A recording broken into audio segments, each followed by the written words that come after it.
Okay, while people are still joining, let me just welcome everyone back to our Bulges 2022 meeting. This is the last day. I hope you're excited for more discussions, and I hope you have enjoyed also watching the contributed talks. Before I pass the ball to Lodo, who is going to be our chair this morning, I have two very quick announcements to make. The first one is that we are going to try and have a group picture just before the break in the morning, and then just before the break in the evening, so that we cover all time zones.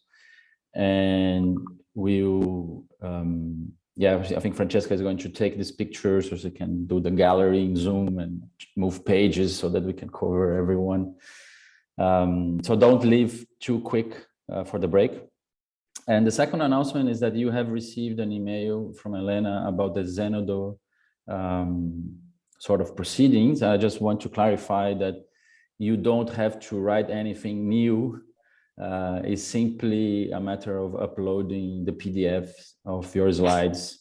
So it takes 5 minutes, it's really quick. And I encourage everyone to do it because this is searchable on ADS. So, you know, this makes your work more visible. You know, if people search for Bulges on ADS, they might find your talk there, and this makes your work a lot more visible. So it takes 5 minutes, just upload the PDF. And so I encourage everyone to do this. It's really worth it. And if you have any issues, don't hesitate to contact us. That's it. Lodo, please take over. Thank you, Dimitri. Hello, everybody, and welcome back to the 5th session of our conference. Today, we have 3 invited talks in the session, and questions can be asked at the end of each talk. To ask a question, please raise your hands in Zoom. You can also post your question in the chat or in the Slack channels. Please use the opposite threads. After the session, we'll have a short break, and then we'll be back for discussion. I remind you that the session is recorded. Therefore, if you do not want to appear in the recording, you just have to turn your camera off and write your question in the chat.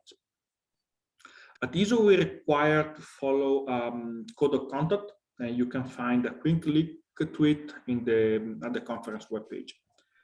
If you experience issues and uncomfortable situations, or if you simply have questions about it, just contact Elena Valenti or Dimitri Godotti.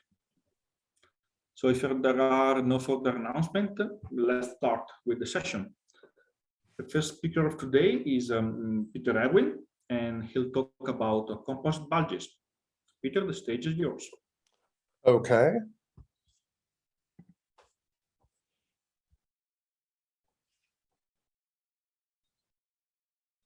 Can everyone see my slide? Yes. Excellent. Okay.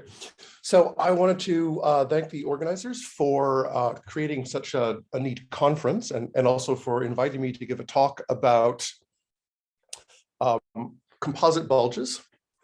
And what are composite bulges? Well, sorry.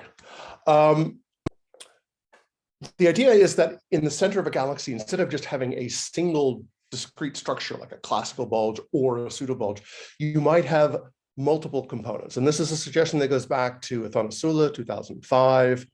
And the idea is that there are multiple possible components that might be in the center of a galaxy, and they don't necessarily have to be exclusive. There have been observations suggesting that real galaxies can have composite central systems as well. What we'd like to know is, how common are these things? What are the different components you typically have? What are their relative sizes and masses? What are their stellar kinematics, and ideally their stellar populations like? And then maybe also, how does this affect the traditional bulge disk decompositions that are still being used for large surveys? So to deal with this, we put together what we're calling the Composite Bulges Survey. These are my collaborators, including about half a dozen people here at this conference. The basic idea is that this is a volume and mass limited survey of early and intermediate type disk galaxies. So stellar masses greater than 10 to the 10, distance restricted to 20 megaparsecs, Hubble types of S0 through SBC, where you typically expect to find bulges. They're restricted to intermediate inclinations. The reason being we want to be able to get things like velocity fields, which you can't do if the galaxies face on. And we don't want everything to be sort of compressed along the line of sight when it's edge on. This gives us a total of 53 galaxies that are accessible from the south because we want to observe them with VLT Muse. We have HST imaging for all of them in the optical and in particular the near infrared. This is F160W with the WIF3 imager. And the emphasis is on near IR imaging because we want to focus on the stellar structures. We want to minimize dust contamination and minimize mass to light ratio variations. And in particular, we want the spatial resolution to be really, really good. Now we're complementing this with large-scale near infrared images, mainly from Spitzer, and as much as possible with VLT Muse integral field unit spectroscopy. Now that isn't complete yet. The majority of the sample is 20 by us, 10 more from various other surveys. And we have time awarded, which should hopefully allow us to complete most of these, maybe even all of them. What I'm going to be talking about now is mainly the image decomposition, which we're using the ImFit program. This is standard 2D image fitting. The advantages of ImFit is it's fast. It has lots of different components. It's easy to write new components. There's bootstrap for sampling, MCMC for better errors. There's even a new Python interface. It's open source. You can check out the links below. So let's get to the galaxies. I'll start off with two galaxies that we've studied in detail and published last year. These are both very, very similar. These are very similar looking early type barred galaxies. One's an S0 in the Virgo cluster, the other's an S0A. And if you look at them, you can see they have very strong bars. And in the center, there's a round, bright structure. And if you did a sort of eyeball classification, you might naturally think, well, these have large classical bulges. And indeed, if you do simplistic bulge plus disk decompositions, you get bulge total ratios of 0.49 for the one galaxy, 0.65 for the other one. Okay, so here's NGC 4608. And the upper panels show you the Spitzer image, and the lower panels show you our best fit model for that image. And this includes a main outer disk with a broken exponential or type 2 profile, an inner ring to allow us to model the bar a bit better, the bar itself, and then a round structure in the center I'm tentatively calling a classical bulge. Now, the thing to note about this at this stage is the bar is a two-component structure. Why is it a two-component structure? Because this galaxy probably has a boxy peanut bulge inside its bar. And we now understand that boxy peanut bulges are actually an additional photometric component. They're the vertically thick inner part of the bar. But if you do the traditional thing and treat a bar as simply a single Cersich function or a Ferrer's ellipsoid, you're going to miss the fact that the boxy peanut bulge has a steeper surface brightness profile, which could easily be mistaken for a bulge if you did a sort of bulge plus single bar plus Cersich fit. And this is an example. The image shows you an example from Athanasula et al. 2015. The upper panel is a barred galaxy simulation. The lower panel is the same galaxy I'm talking about. And in the right-hand panels, the diagonal sort of gray-blue thing that's called bar lens is their modeling of the boxy peanut structure. It's an extra thing you have to add on. So how do we do this? There are different ways. It's sort of an ad hoc process at the moment. We're still experimenting, but one way is we wrote a new component for ImFit called flat bar, which has a shallow surface brightness profile with a break at the end. And then we just add to that a rounder Cersich component to represent the BP bulge. So this is what that looks like for the inner region of 4608. This is now we're looking at the HST image. And you can see the upper part is the data, the lower part is the model. And the model we had for the Spitzer image works pretty well. We've got the bar, we have a kind of round classical bulge component, plus a nuclear star cluster. Okay, now we look at NGC 4643. So in the outside, it's pretty similar. We have an outer disk with, again, a broken exponential profile. We have a bar with the same two-component model. Now in the middle, you can see the isophotes are in the inner region here. The isophotes are actually somewhat elliptical and are oriented almost perpendicular to the bar. In fact, they're oriented with the same position angle as the outer disk. So this is a suggestion that we may have something more like a nuclear disk. And in this model, we fit it with just a simple exponential. And in fact, Laura Kynan et al. 2014 did a very similar fit for this galaxy. Let's switch to the HST image. So now we're zoomed in, and you can see that if we look at the nuclear disk region in the upper right panel, it's actually a bit more complicated than just an exponential. The outer isophotes are closely spaced, so the profile is steep. The inner isophotes are more widely spaced, so the profile is shallower. There's also a separate compact structure in the middle.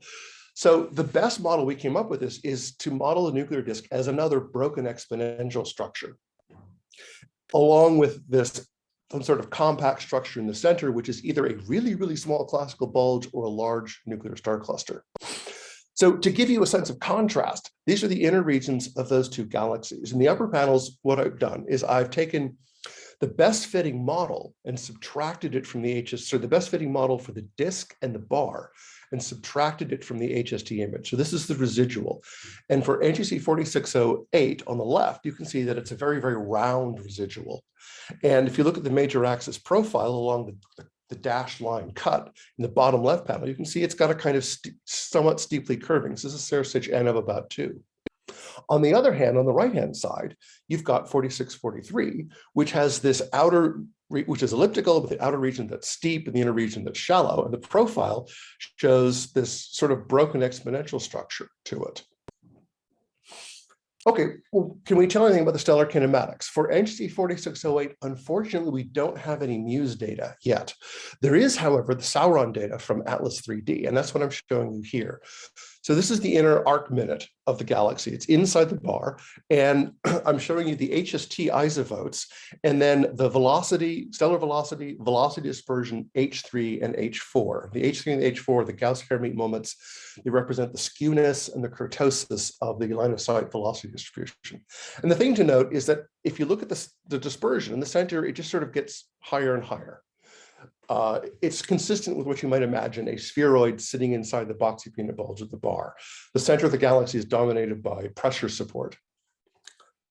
Let's look at 4643. Now, in this case, there's beautiful MUSE data from the Timer project.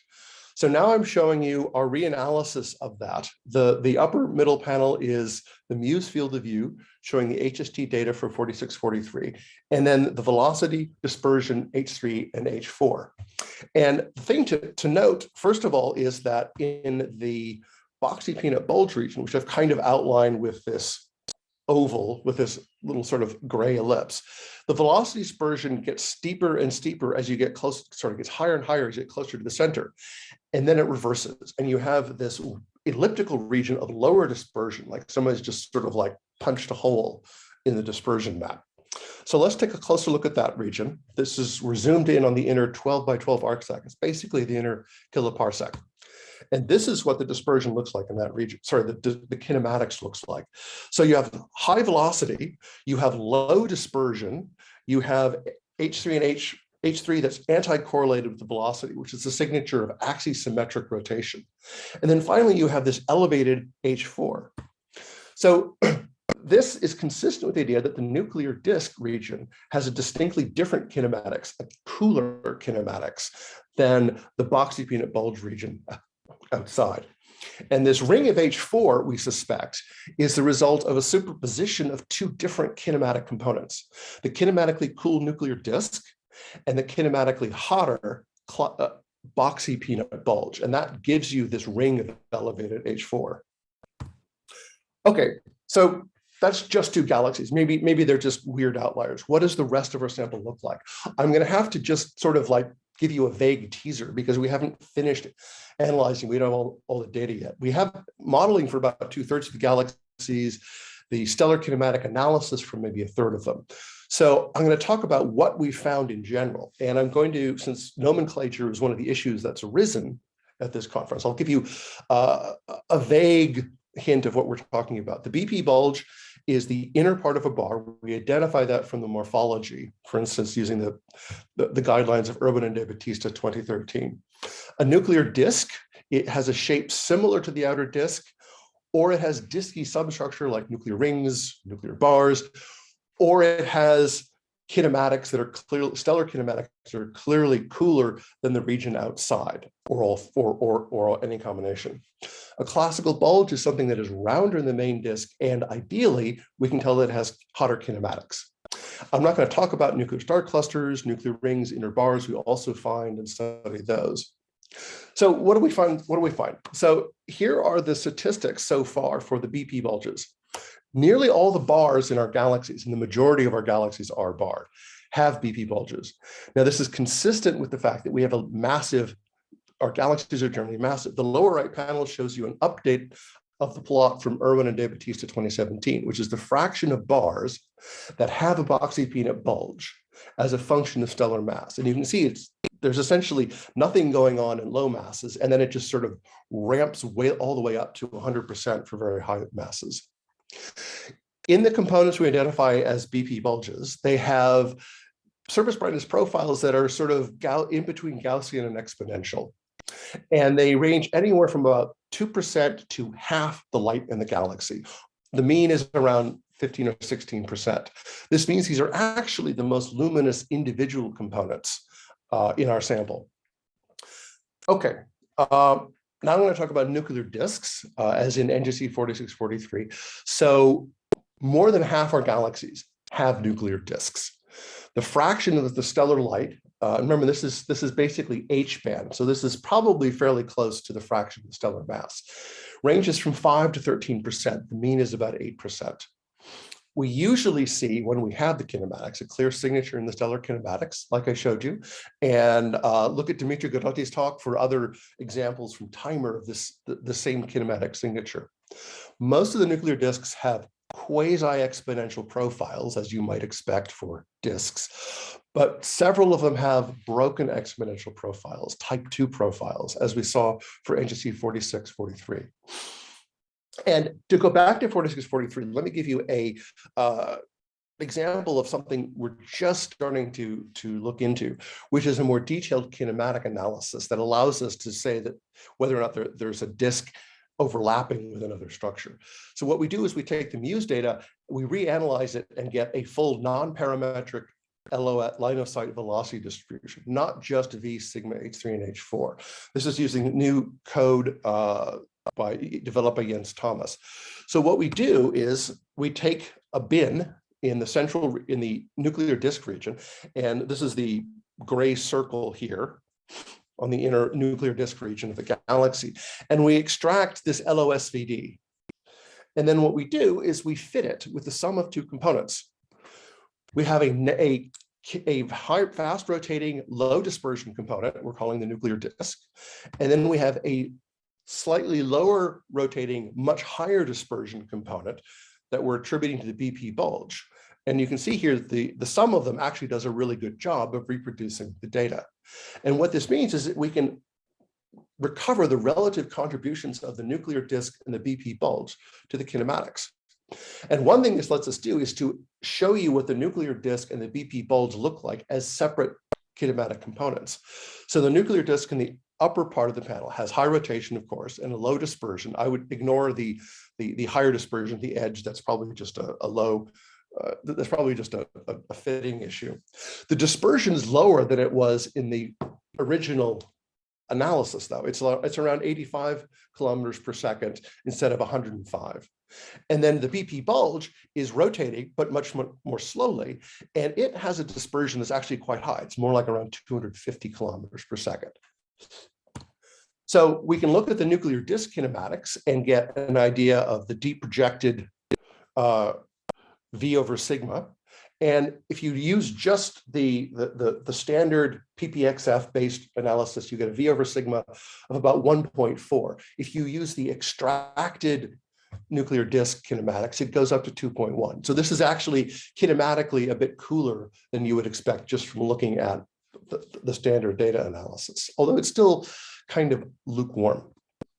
But we can also compare the relative weights of the different components. And the reason that's interesting is because we can compare them for the photometric analysis, the image fitting analysis, and the kinematic analysis separately. So here are the profiles of the components from our image model. The red component is the BP bulge, which is quasi-exponential.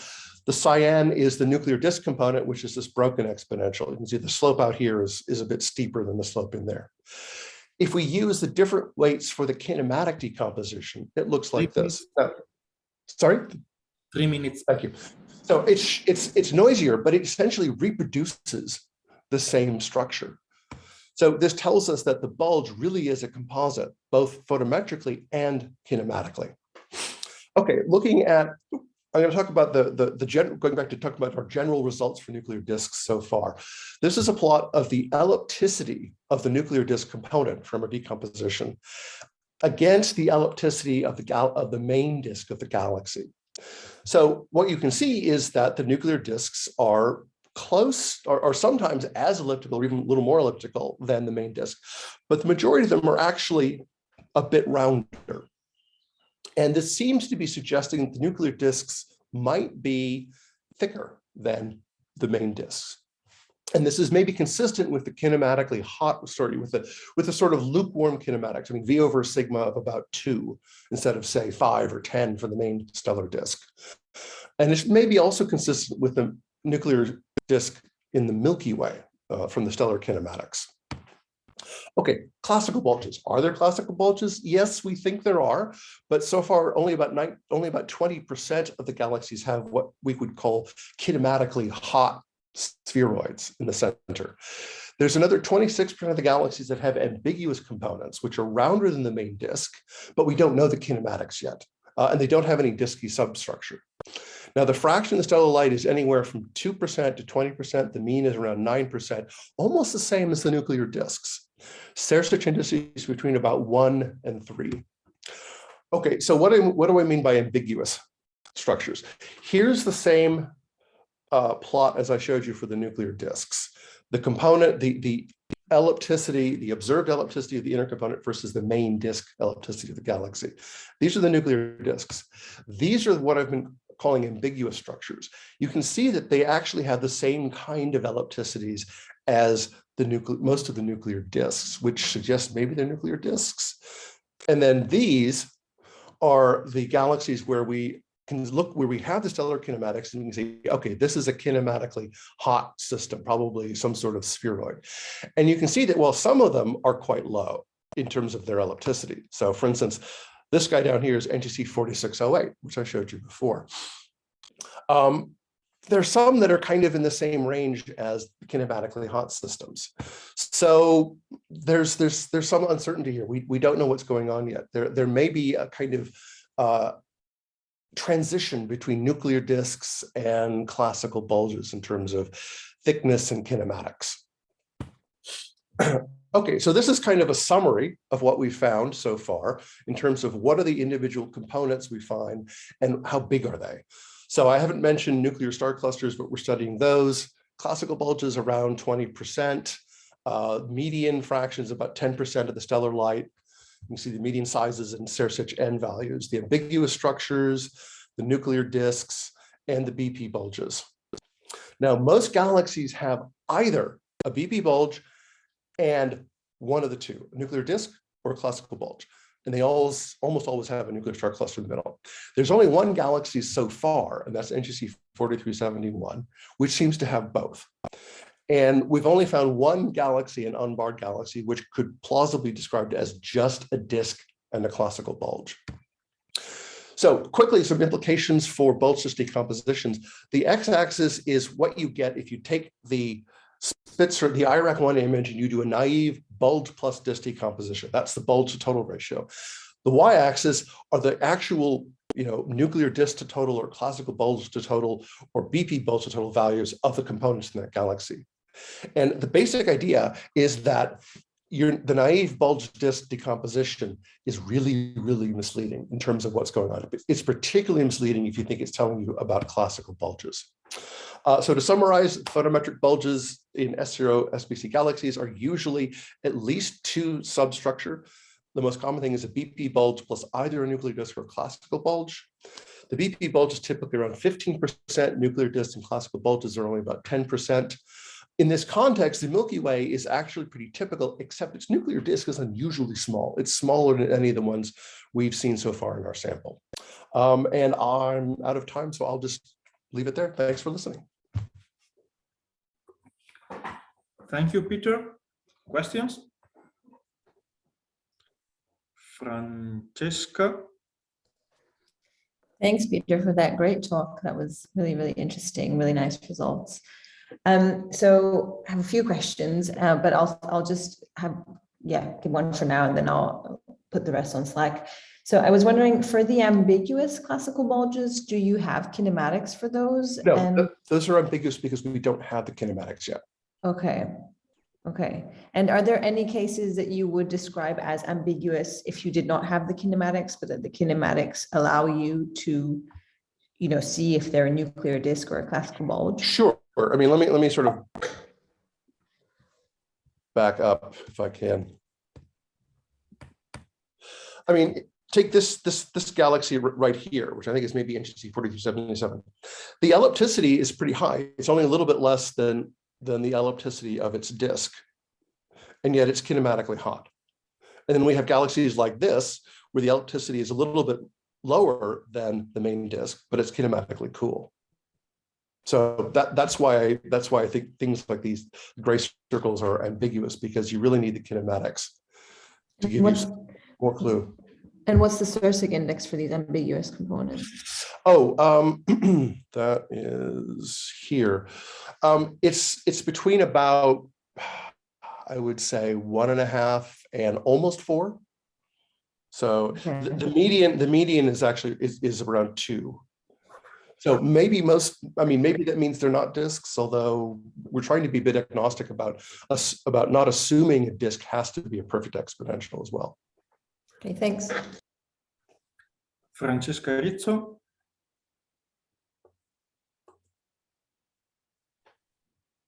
Hi, Peter. Thank you for the great talk. I have only a technical question. So you mentioned that the nuclear disk is, let's say, kinematically warm. So it has a V over sigma, which is smaller than the outer disks. But you do the analysis with PPXF that works in 2D, right?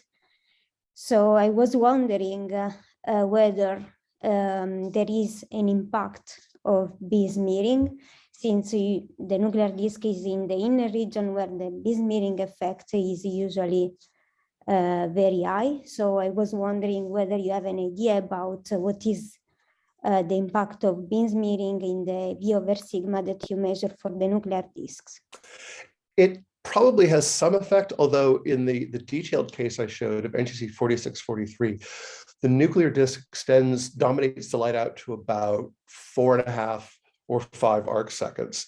And the seeing of that particular observation, I think was, the Muse seeing was about 0.9 or 1 arc second. So it may affect the inner part of the nuclear disk. It's probably not affecting the outer part that strongly. Okay, thank you. Very last question from Jesse. Hi, Peter. Thanks for the great talk. So I had a question about the non-parametric LOSVD analysis. So from what I gather is you extract the LOSVD in a non-parametric way, but then you still assign 2 components to it? Well, no, the assigning 2 okay. components. Sorry, I'm sorry. Finish your question. No, and so if that's the case, how would that differ from actually fitting just 2 LOSVDs at the same time? Okay, so the LOSVD extraction is the initial stage, and that's done. I mean, we can do that. Actually, there's the option to do that using some sort of model assumptions about how many components there are. But the basic extraction doesn't assume that at all. It's just getting the LOSVD, period. Fitting the 2 components is something we do afterwards, after we've generated those LOSVDs. It's basically, this is what the LOSVD looks like. Okay, can we fit this as the sum of 2 components? So why not fit these 2 components simultaneously when extracting the LOSVD? I mean, that's an option within PPXF. That's something we could do, but we wanted something a little bit less biased. We also wanted the ability to specify details about the individual components. For instance, the nuclear disk component is actually is a Gaussian with an H3 with a variable H3 that is specified so that it's so that it retains the anti-correlation. So whether velocity is high, we force it to have a negative H3. Where the velocity is low, we force it to have a positive H3. And that H3 is an additional component of the fit. All right, wonderful. Thank you so much. Okay, so I invite you to put the remaining questions on the Slack channel. Thank you, Peter. And let's move to the second speaker, who is Marc. He's talking about constraining bulge formation pathways with data-driven approaches.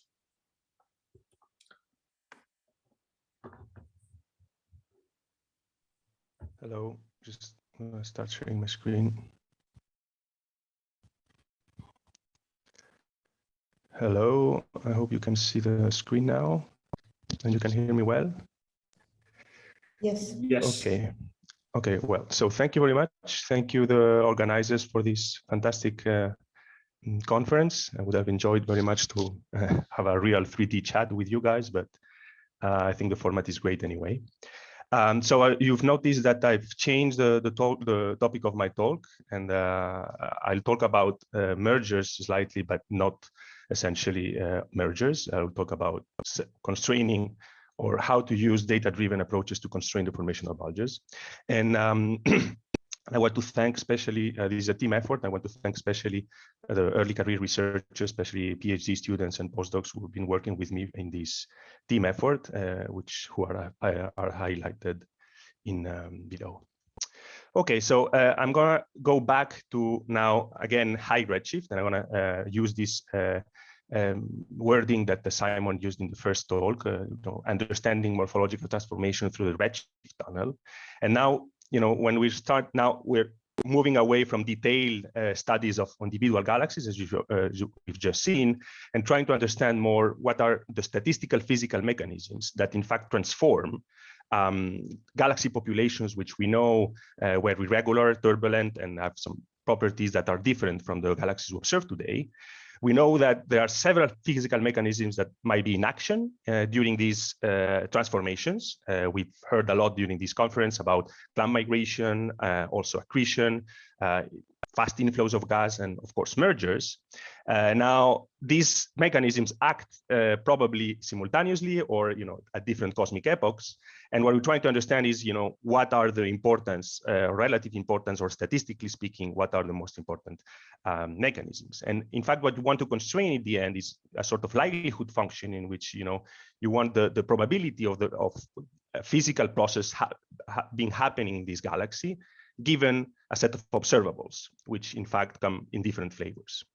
Now, we've seen wonderful data here, and it's nice to have these two communities speaking together. But when we start moving to higher redshift, the quality of the data you have is much less. And at the end, with some exceptions, you end up with some multi-wavelength imaging of poorly resolved galaxies. And then you need to start answering these questions. And at the end, you end up with a very simplistic way or a straightforward way of addressing the problem. And in multiple steps, in fact, you take your multi-wavelength images, you then first try to find where bulges are at different cosmic epochs, which can come with, for example, classification or machine learning. And I would argue that this is something that more or less, with some caveats, we know how to do. But then we want to go forward and measure some properties of these bulges. And you will do it at the end, although we've been just seeing that it's not the right approach, but at the end you are forced, because of the quality of the data, to keep doing bulge decompositions of different flavors. And we've just seen in Peter's talk that this is probably not a good approach. And I will discuss this a little bit. And then next final step, you need to constrain the physical mechanisms. And then you are, sort of forced, or you need to look at what simulations predict. And this again is even more complicated.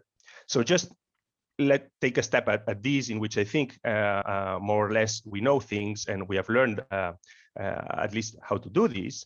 I think we have, by looking at different surveys, we know more or less what the demographics of Bulges in redshift 3, and Simon did a very nice overview, but it could be highlighted in 3 main points. Is that the number density of Bulges has increased in redshift 3, and you can see it on the top panels in the mass functions, how the mass functions of Bulge-dominated systems is increasing from redshift 3. So Bulges have been formed from redshift 3 to today. We know that the galaxy populations transitions, statistically speaking, from an irregular clump-dominated system to Hubble sequence like a redshift more or less 1-ish, and you can see it's here in the stellar density at different morphologies, how the irregular population is subdominant below redshift 1. And we know also that Bulges live preferentially in quenched galaxies, which means that there's some link somehow into the between the quenching or the stop of star formation and the morphological transformation, and Sandro has talked about this in his talk. So I would add slightly, mention that I think machine learning is a powerful tool to do so, and we can argue about this and slightly kindly disagree with Simon on this point. So we are entering now a new era for galaxy morphology. And we are starting James Webb in a few weeks. We'll start probing the morphologies above redshift 3. We don't know what we will find.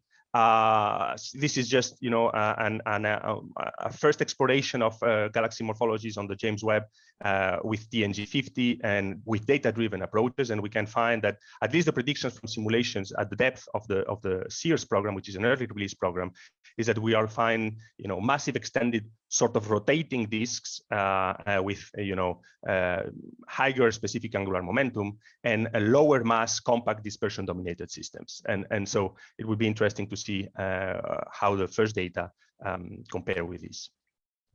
So moving to the next step, which is measuring bulge properties, I think this, and when we start doing bulge decompositions to get actual physical properties of these bulges, not only demographics, things become a bit more complicated. And this is an example of a blind bulge decompositions. I think I'm not teaching you or anything, is just that they are extremely hard, and we've seen already the talk by Peter, but if you do this on massive amounts of data and on poorly resolved galaxies, this becomes even harder. This is the results of what we call the Euclid Morphology Challenge, in which we have tested state-of-the-art parametric fitting codes on Euclid-like simulations from the Euclid survey. So several people here in this conference were invited to participate. At the end, we got responses from 5 different codes. I'm showing here 4 that contributed to the bulge decomposition efforts, and I'm showing here as a function of magnitude in the V's on one of the Euclid detectors what's the error on the bulge component, and you can see that it's on the size of the bulge, and you can see that it's the dispersion is huge. So even at relatively high signal to noise ratios, that you don't recover what you input in. And this is the best case scenario in which you know what you're inputting. You see that there are some differences here. There are 2 codes essentially that tend to have less bias. And this is just because they had made a good choice of priors.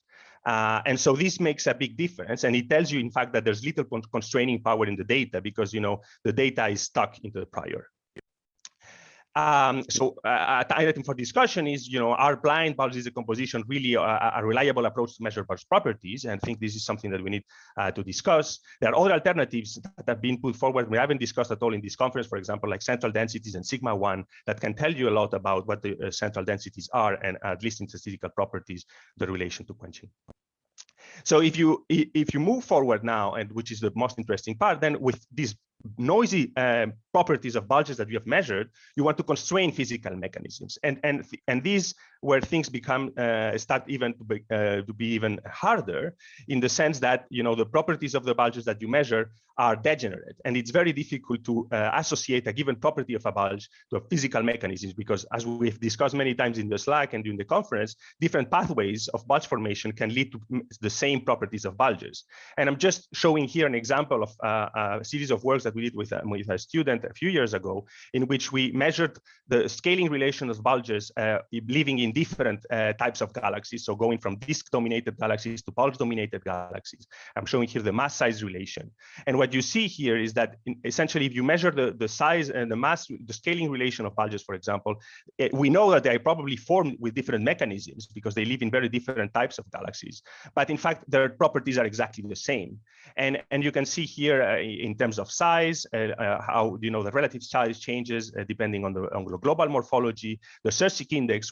We see some differences, but in fact they are very, very similar. So with these basic measurements that you do on these bulges, it's very hard to constrain any formation mechanism because first the measurements are noisy, and second they are extremely degenerate. So one approach that I'm trying, or that we've been trying to explore, is reverse this way of approaching the problem in what I call data-driven simulation-based inference. And in this idea, it's basically it's starting by from a physical process that you can identify in a simulation. I hope you can see my cursor here. And basically, you can go through the simulations, identify physical processes, then that from which you have the full 3D evolution history, so you can ideally find a given process in action responsible for the buildup of a central density component. Then you can forward model this into a mock observation. And then, given that the full 3D history, you can try to find, with data-driven approaches, without making any assumption on what actually the observables you are using, but just using the complete set of observables you have, trying to compute ideally a probability of a given physical process, and for different physical process, what's the likelihood that this process has been in action. And if you are successful in testing these, you can ideally look for evidences of this process in the data. So this is motivated by the fact, of course, this relies on, you need to trust simulations, which I don't trust, but we need to admit that simulations, cosmological simulations, are becoming more and more realistic in reproducing realistic morphologies. And this is probably telling us that something is right. And this is an example, for example, of in TNG 100, so cosmological simulation, in which we have classified mock images at the resolution of the Sloan Digital Sky Survey. And you can see that you find typical ellipticals. You have also zero-light galaxies, early spirals, and late-light spirals, which probably look a bit more through Clumpy, but look already similar to what we would observe. And in fact, the scaling relations of bulges, let's say bulge-dominated systems, look very similar to what you would observe in the Sloan. And this is at low redshift, but it's also happening at high redshift, in which you can see that, for example, now it's TNG 50 because you need higher resolution. This is a redshift more or less 2, in which you see also that, the comparison with the HST observations from the Candle survey look reasonably well. So on the left, you have cosmological simulations, and then on the right, you have Candle. So, they are getting right, or more or less good morphology. So, this pushes you to understand or use this information to try and understand how this happens, and if there are evidences in the data that tell you about these physical processes. So I would say that it's not perfect. There are still some problems, and this is, I'm not entering into details of this, but it is an attempt of quantification of what's the likelihood that the simulations come from the same probability distribution than observations using a generative modeling approach. And in fact, just focusing on this plot, you need, this is the likelihood of a Sloan. So basically, you need that if the simulation comes from the same distribution and observations, what you need is that the histograms of the different simulations overlap with the observed one. And you see that, for example, if you use a Sersic model, this is clearly not the case. A Sersic model is not a good modeling of what the morphologies of observations into Sloan. But if you start moving from the first illustrious simulation to TNG 50, you see that the likelihood becomes closer and closer to observations. You are not yet there, but it's something that it's getting better and better. The problem would be that most of the problems come from passive galaxies, and actually the central bulges that we're interested in.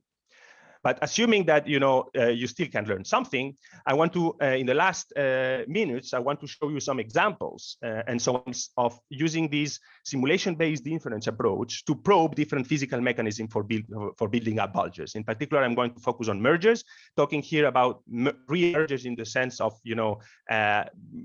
ex situ accretion, not effects of mergers or indirect effects of mergers. I'm going to show also examples of gas inflows and also clump migration if I have the time.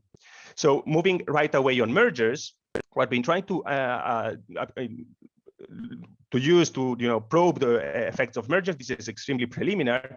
It's trying to do the simulation-based inference. We have created a mock manga sample, so of TNG 100, in which we have performed a fully radiative transfer code to generate mock manga cubes of 10,000 TNG galaxies, and then process them as if they were observations, and mimicking as well the manga selection in the mass size plane. So this is typically the data you get from for a TNG galaxy, and what we're trying to do now is use this mock TNG sample, in which basically it contains several maps of metallicities, rotations, and ages, to constrain if there is some information there on what's the fraction of accreted mass of a galaxy has had. So can we constrain how much of ex situ mass has been put into that galaxy? And of course, this is something that is not directly observable, but you get this from the simulation. It's straightforward. So you can try to see how well you can map these observables into the fraction of accreted mass. And I'm showing here very preliminary results, but in fact what you can see is that this is the actual value of fraction of accreted mass for a given galaxy. Each point here is a galaxy, from the simulation, and this is what you can predict with a neural network model. And you can see that you are pretty good at, given this set of observables, computing or estimating what's the fraction of accreted mass.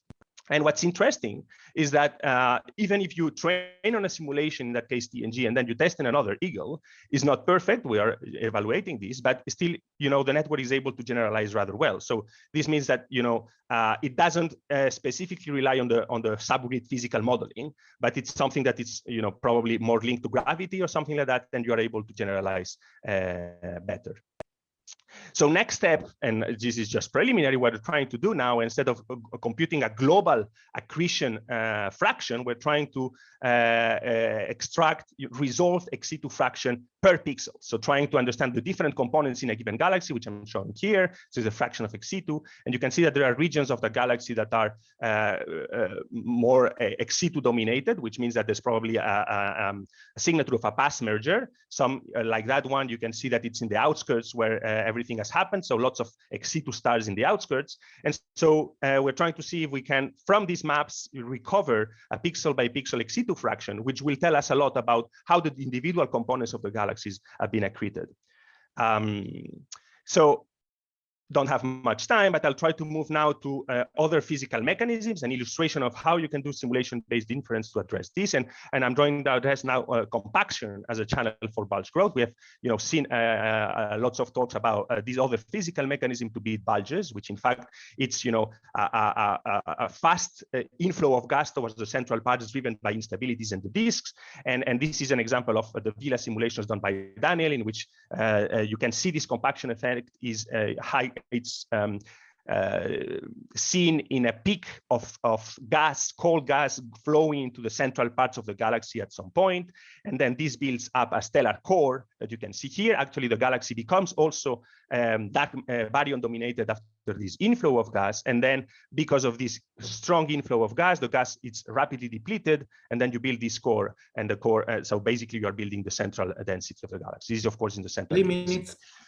Okay, so basically what you can do is trying to see if you see these phases in galaxies statistically. So basically what you can do is say, okay, now based on the metadata from the simulation, so the whole history, a gas accretion history of these galaxies, you can define them into what we call a pre-compaction or blue nugget phase, the peak of the inflow, and then the post phase, and try to see if, given some multi-wavelength images of galaxies, you can put them in these different phases that from the simulations.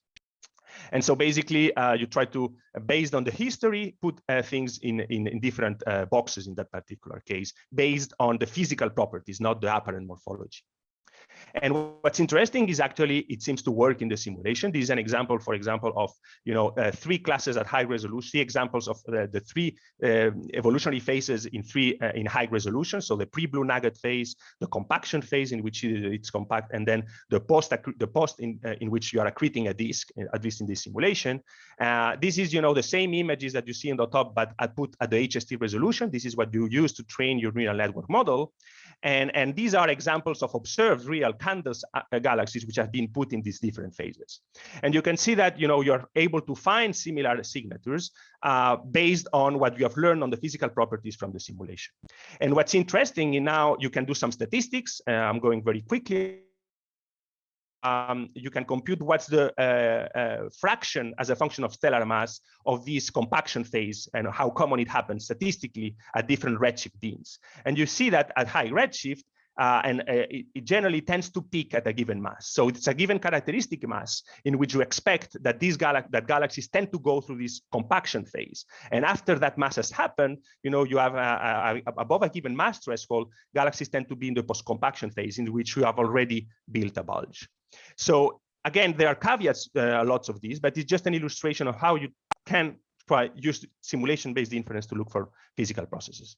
And very quickly, just before I move on, interesting, you can also, based on what you've learned from the VLA simulation, which zoom in, look for compaction, again, with the same data-driven model, look for compaction in mock TNG images. And actually you find, and I'm not entering details, that compaction is happening right at the moment, also in TNG, when, there's a peak of star formation rate in the center. Finally, in the last minute, I will talk also about testing also with simulation-based inference, the clump migration scenario, way of building bulges. And I'm not entering into details because we have learned a lot about this in many talks about how, you can have long-lived clumps that migrate and merge into the bulge, or you can have, if feedback is strong, they are disrupted and don't contribute to the bulge. So what we're doing here is, again, using information from the simulation. In the simulation, and now it's, again, zoom in simulations, you can track the clump formations in 3D, the clumps in 3D. You can follow them back. And then in time, and then for each clump, first is if it's a true clump in 3D, and then what's the lifetime of this clump. If it's a long or short-lived clump. So basically, you can use this 3D information, then you build mock images, and then using the 3D real information, both about the lifetime and the actual position of the clump, train a neural network model, in a particular case, a very simple one, because we don't have much quality of the data, and in order to get a classification on the type of clump, if it's a true clump, and the stellar mass of the clump, and as well, you can have a classification of the estimate lifetime of this clump, if it's short-lived and long-lived. Interestingly, there are 2 things that you can find. We find, for example, that the stellar masses of the clumps that we measure that way by using the 3D information are much lower than you would measure by just using photometry on without correcting or using the 3D information. And actually, the masses, you see that they tend to peak at 10 to the 7 and really go down. And there are very few clumps as massive as 10 to the 9 in candles. And actually, this is in much better agreement with the few gravitational lensing measurements that we have. And interesting as well, when you try to classify these clumps now in candles, using the information from the simulation between long-lived and short-lived, you see now this is the distance to the galaxy center, and this is the distribution of long-lived and short-lived. And dashed is in the observations. You see that long-lived clumps, you find both first, long and short-lived clumps, and you see that long-lived clumps tend to be more towards the center, which would support again this idea that some of the clumps are actually migrating to the center, and this is also in agreement with Yi Cheng's results, but from another perspective. So overall, you can find evidences of different mechanisms that way. It's difficult to isolate any of them, but you can find trends or ideas that many mechanisms are acting simultaneously. Now, putting this together is the next challenge. So I'll stop here with some open questions for discussions. I think there are several things that we can discuss, but that would be interesting, at least to me, to talk about what are the observables that can be used to distinguish different formation bulge pathways. And is, you think a data-driven approach something that it's interesting? And actually, do we expect that different formation pathways leave imprints on the Bulge properties? Which ones? And do we have enough information to look for them? Are cosmological simulations a good way to explore these? Do you think simulations reproduce realistic Bulges or not at all? And I think Thorsten will talk about this now. And again, if we can use data-driven approaches. Thank you very much, and apologies if I've been a bit long. Thank you very much for your nice talk. And we have time for one quick question. Nobody. I just see clapping. Okay, so okay. The first one was Marie. Hi. Hello. Thank you. I was really interested to see how you measured the X-situ fraction and even produced maps of the X-situ fraction, because that would be amazing if we could actually measure that for galaxies in this way. And I was wondering if you could explain a bit more how it worked in practice, and in particular, if from the structure of the neural net or the weights or something, you could figure out which of your input maps was most useful in determining the X-situ fraction. So is it coming from the metallicity or the age or the kinematics? Like, how does that work in practice? Yes, so this is, thank you for your question. This is, so these are very preliminary work. So these are a grad student who's just starting, but I wanted to mention this. So indeed, we are trying, so she's done many different tests in assessing which are the maps which are more important. And actually, it turns out that most of the information is in the stellar mass distribution only and the kinematics. So there's some information in age and metallicity, but when you use age and metallicity, it turns out that this is more simulation dependent. So then it generalizes less well when you go from one simulation to the other, because then you have more an impact of the subgrid physical modeling, I think. We're still investigating that, but this is the preliminary results are that. So we are using a very rudimentary way of approaching this for now, which is just, we remove some maps, we test, we add some other maps and so on and so forth. But this is, the first order answer, I would say at this stage. Thanks. Yeah. Okay, we have to move on. I invite you to put the remaining question on the Slack channel. Let's move to Thorsten Naab, who is going to speak about high-redshift Clumpy disk and Bulge formation in simulations. The stage is yours. Hi there. Can you hear me? Loud and clear. Okay, and you see the slides, I guess. Sure. Thanks for organizing this wonderful conference and having me. I really enjoyed the talk. I will talk about Clumpy disk and Bulge formation in simulations, and the Bulges come in very different flavors. We have seen a lot about this in this conference. So some galaxies, like the massive giant ellipticals, are all Bulges, and some disk galaxies have just a Bulge in their spheroidal central component. And the question is, how do they form? They have something in common. They are typically old and dynamically hot. And the likely formation time of these old stellar systems is redshift 2, and we have heard a lot about this in several talks. The star formation at this redshift proceeds different to star formation in local galaxies.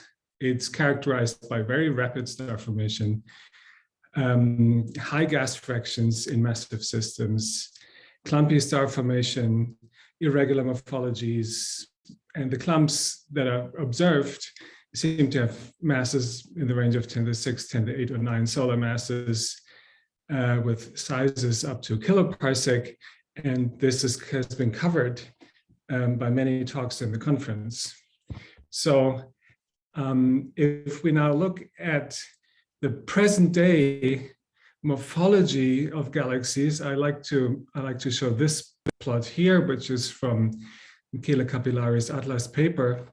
It's galaxies as a function of their stellar disks thin stellar disk component to the right and spiral arms or star formation, if you want, on the vertical axis.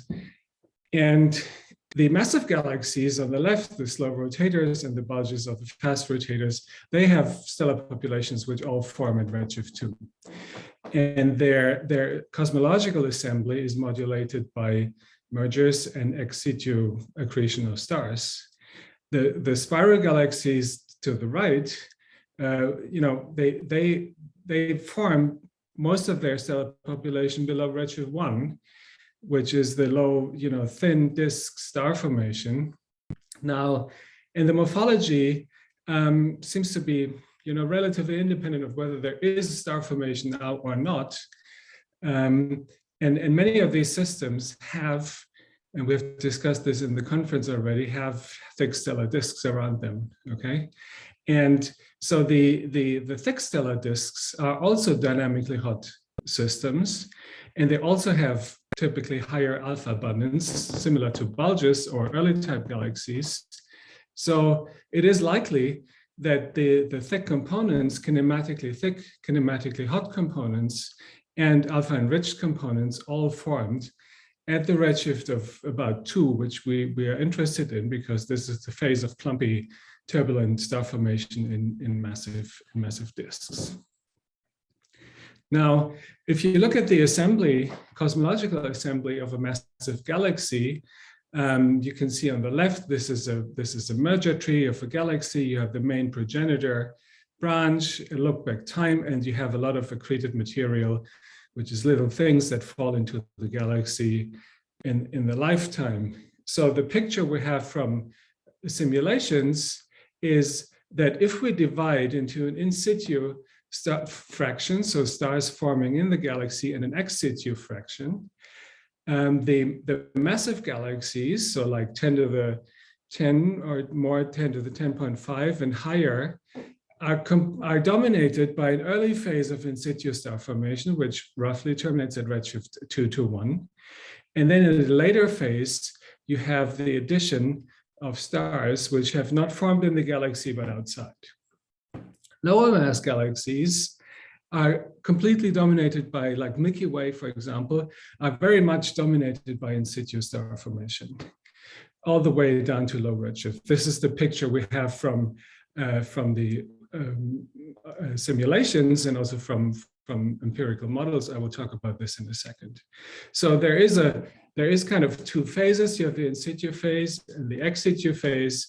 And for massive galaxies, the in situ phase is the high redshift rapid star formation phase. In simulations and models, and here's a summary plot I took from Rodriguez-Gomez paper, but there are many more. You can see, if you look at the final stellar mass and look at what is the ex situ fraction of these systems, it increases with stellar mass. So more massive systems, so more massive bulges in the end, have a higher fraction of their stars formed ex situ, assembled ex situ, I'm sorry, but they all form at high redshift, okay? And they come in various forms, minor mergers, major mergers, and they probably contribute to the transformation of these systems from more disk-like to more spheroid-like systems. I would like to highlight one point here, and this is a result from a sample of cosmological zoom simulations, where we have plotted the angular momentum parameter, basically the angular momentum of the system, as a function of redshift. And we have done 2 different realizations of this galaxy. One has AGN feedback included and the other one doesn't. And the one which does not have AGN feedback rapidly forms stars at high redshift and builds up and stays a fast rotating galaxy all the way up to redshift 0. Very massive, very fast rotating, not observed, okay? So it is very likely, and on the other hand, the AGN simulation also is rapidly rotating and star forming at high redshift, but the AGN contribution in this simplified model terminates star formation and contributes to a low star formation, okay, contributes to terminating the star formation at the system and makes it a slow rotator. And this also increases the ex situ fraction of the system. So AGN, it is very plausible that AGN have a contribution to the termination of star formation, to the morphology of the system, making bulges slowly, massive belly types slowly rotating. And I'll come back to this in the context of clump accretion also in a second.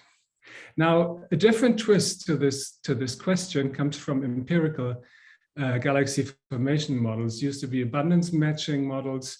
Now, with Benjamin Moster, we have developed a empirical model which tracks individual dark matter halos and converts the accretion histories of the dark matter to formation histories of galaxies.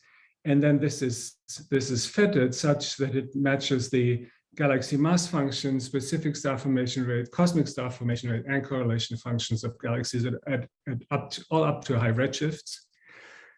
So we have individual tracks, and we have a model to play with, which is not a numerical, not a hydrodynamical simulation. It's an empirical galaxy formation model. So with this model, we can create the star formation main sequence, which is not a surprise because it's put in if you want, put in by construction. So here the background is the underlying model in the star formation rate stellar mass plane, and the data points here are observations. So the redshift, which is the clumpy phase of star formation possibly, is redshift 2 here. So we have a well-developed main sequence at this redshift, which agrees with what is observed. Now, if we now split as a function of halo mass, so low halo mass is to the left, high halo mass is to the right, and we split the contribution of the stellar mass into, again, in situ and ex situ fractions, you see at low halo masses, say 10 to the 12, present day Milky Way mass, if you want, it's all dominated by in situ star formation, all redshifts. If you go to the highest masses, like 10 to the 14, you have a domination of in situ star formation up to redshift 2 around, and then it becomes flat, and then you have an increasing contribution of accretion. Now, this global picture is very robust. It comes from empirical models, it comes from semi-analytical models, it comes from simulation, cosmological simulation. You can see the signatures for these accreted component observed galaxies, and I think this is one of the very robust results of theoretical modeling of galaxy formation at the moment. Now, what we can do with such a model, we can look at the fate of the massive star formers at redshift, say 1 or 2. So if we have represented this here, so the left plot is the fraction of present-day passive galaxies which have been on the main sequence at a given redshift. So to explain this, if you look at this line here, which is the most massive galaxies, it tells you that 90% of the present-day star-forming galaxies have been on the main sequence at redshift 2. And 90% of the low-mass galaxies still have been on the main sequence, star-forming main sequence at redshift 0.5. You can phrase it differently and ask, what is the fraction of main sequence galaxies at any given redshift which become quenched at redshift 0?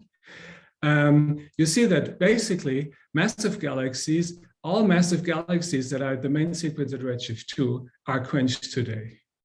So in the picture, observing the clumpy star-forming galaxies at redshift 2, all of this in the empirical model, all of these galaxies are quenched at redshift 2.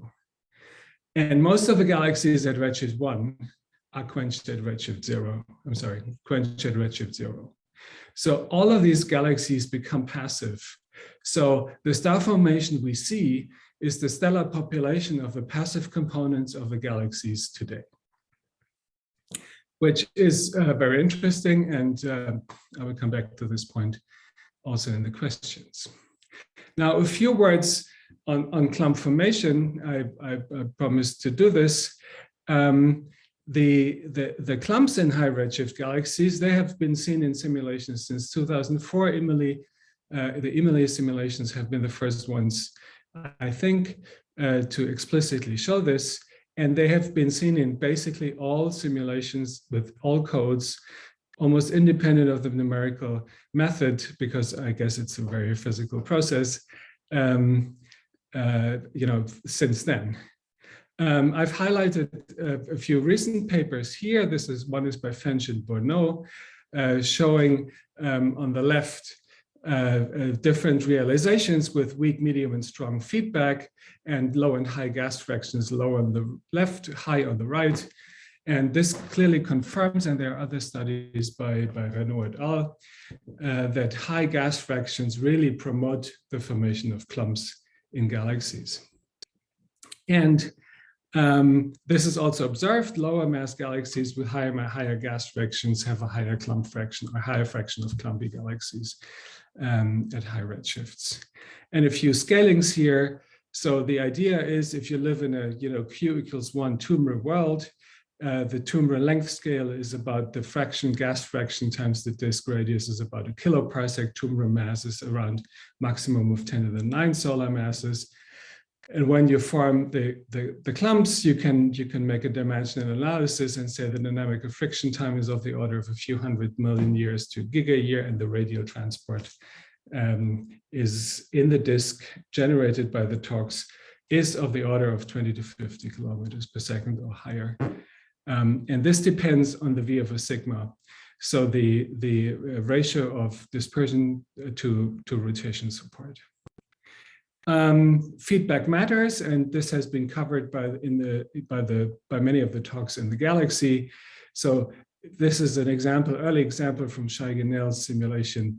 If you start with the same initial condition and the top row is a strong feedback, bottom row is a weak feedback simulation, cosmological simulation in this case, in the strong feedback simulation, you have clumpy star formation, this disappears, and you have no significant migration to the center. And in the lower row, you have weaker feedback, the clump stays, becomes a stellar clump, migrates to the center. So I think this is a general result, and Daniel Severino's talk was for the Vila simulation is very nice. Also, that you have the strength of the feedback in cosmological simulations seems to determine of how much of the forming clumps you can actually migrate to the center and add to the formation of a bulge. From a theoretical perspective, this is not, this is not something you like, because the cosmological simulation people have been struggling for decades that they have two massive bulges in their simulations. So you please don't want another bulge formation process.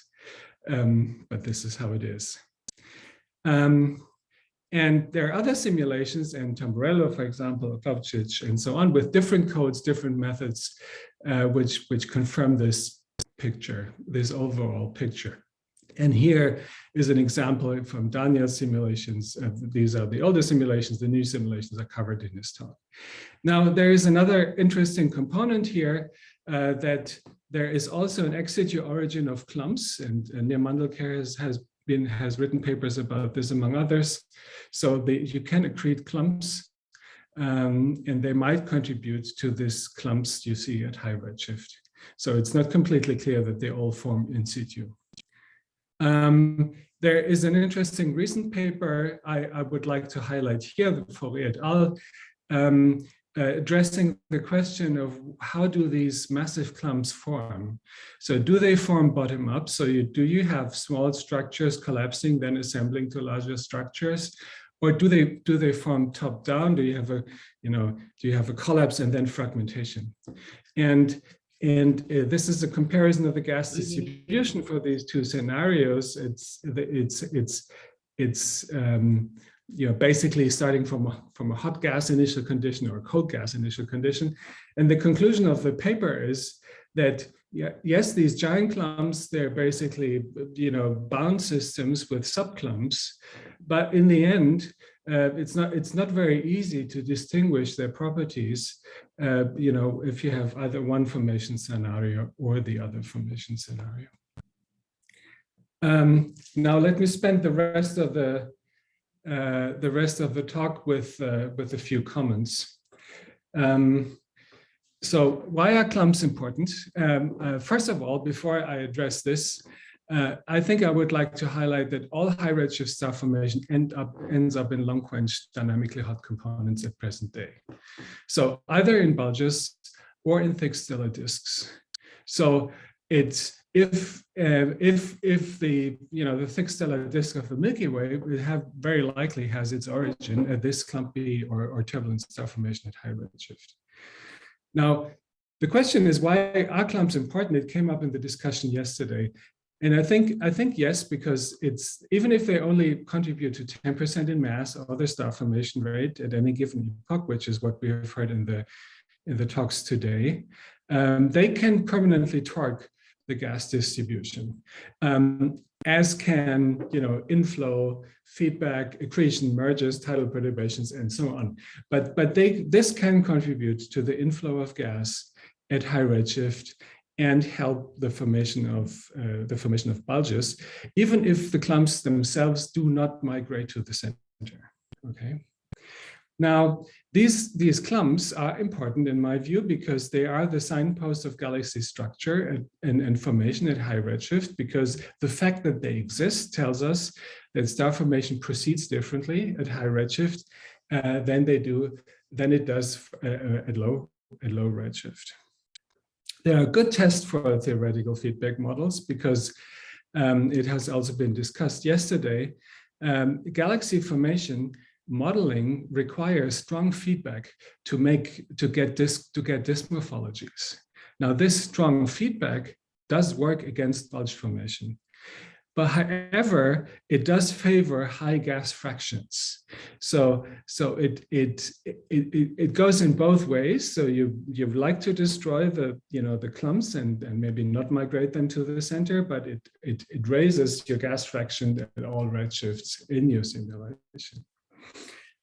There's another point which I would like to highlight here, and these are papers by Frédéric Bonneau and others. The clump migration and the angular momentum loss, and the fact that you have clumps migrating to the center might actually support the formation of supermassive black holes and might support the quenching. So in this sense, they could be very important, or these irregularities could be very important, and also explain the high incidence of AGN and AGN-driven outflows in these high redshift galaxies. The clumps also might have higher star formation efficiencies. We have heard about this, which results in higher mass loading. And so you drive more gas out of the galaxy, and this might affect the baryon budget at high redshift. And in the end, this might mean that the high Z observations indicate that we need different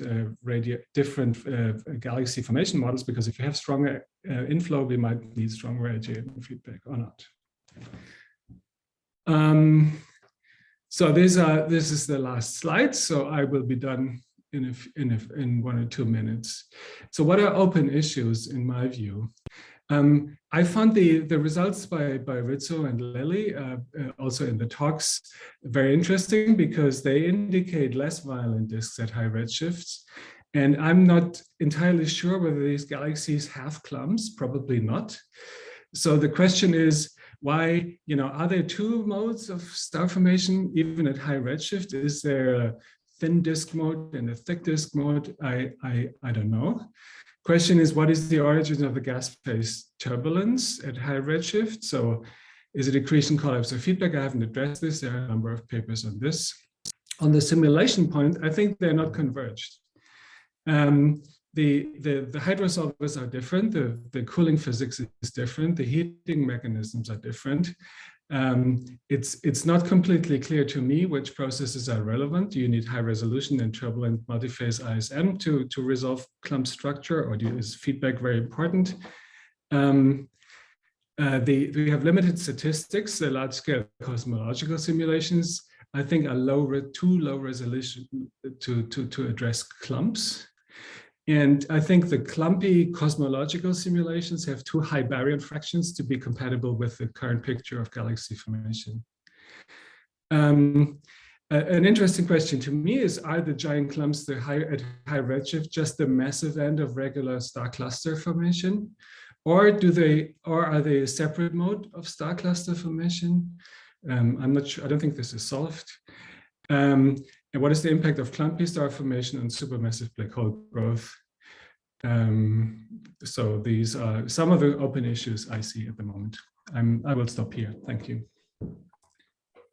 Thank you very much. We have time for a quick question. Michael?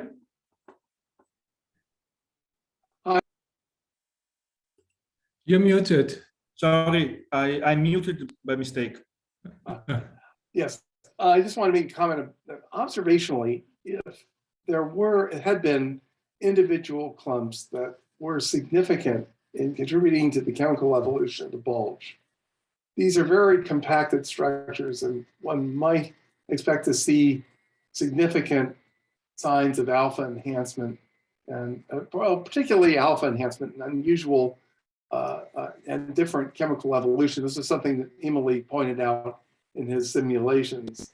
It isn't seen in the Milky Way. It might be seen in other bulges. Of course, the Milky Way's bulge might not have formed from clumps. It might have been primarily a disky to a bar.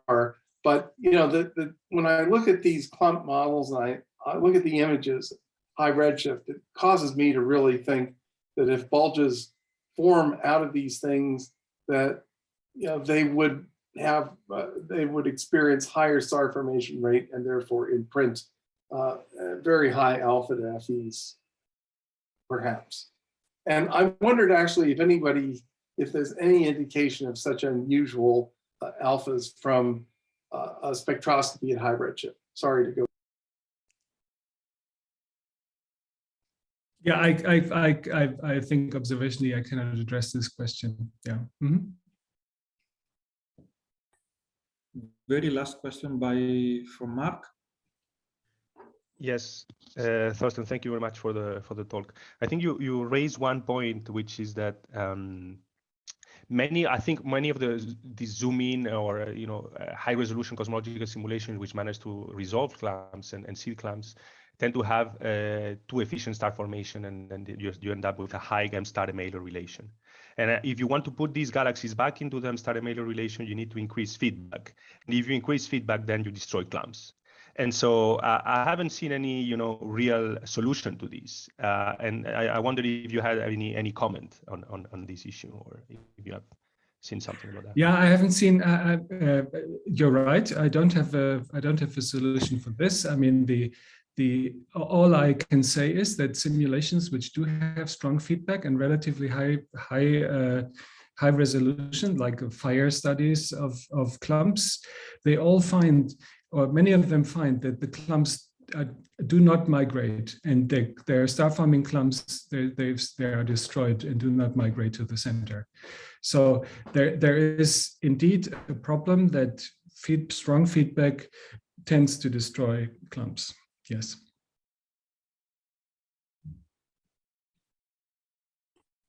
Okay, now it's time to wrap up, and I would like to thank all the speakers of this session. We are going to have a 15 minutes break now, so let's be back at 10:40 Central European time. Thank you again for all your contribution, your discussion, your question, and all these exciting results. See you later. Okay. Welcome back. So now we are going to start the discussion session. And our chairs will be Jesus Falcon-Barroso and Victor Debattista. And I pass the stage to them. Great, thank you, Ludovico. So this session is tasked with discussing the formation of bulges and future perspectives. So we'd like to hit a little bit of that. There will be more talks about future perspectives later, so the second discussion will probably also cover some of that. But we have some questions where we'd actually like to ask you, the community, what you think. But before we get to that, we thought we would get asking some of the questions that were appearing both in the chat and in the Slack channel. So Peter had a number of questions, including things about technical details, which I think he's answered. But there were some questions about other things. So if we could have Panos ask the first question, please. Panos, are you there? Unmute yourself, please. I'm trying. Okay. We can hear you. Can you hear me? Yes. Okay. Peter, I have the following question. In the cases where you find peanut and classical bulges coexisting, can we say something about the extent of the size of the classical bulges? Do you find equally large and small classical bulges, or there's a preference towards smaller sizes? That's my question. At the moment, it's hard to say because we only have about 4 or 5, I would say, clear cases. But these are fairly small in that, if I remember correctly, the median half-light radius is about 250 parsecs. Okay. For the classical bulge component. I see. And these are fairly massive galaxies. So it would be interesting to see if there is a kind of counter relation. So if we find let's say strong peanuts, etc., then the size of the classical bulge is small, and then if you have larger, then there is less prominent or absence of peanuts. That's behind my question. That sounds interesting. We don't have the numbers yet, unfortunately. So thanks. Okay. Then taking one more for Peter from the Slack, Federico Lelli was asking a question. Federico, are you here?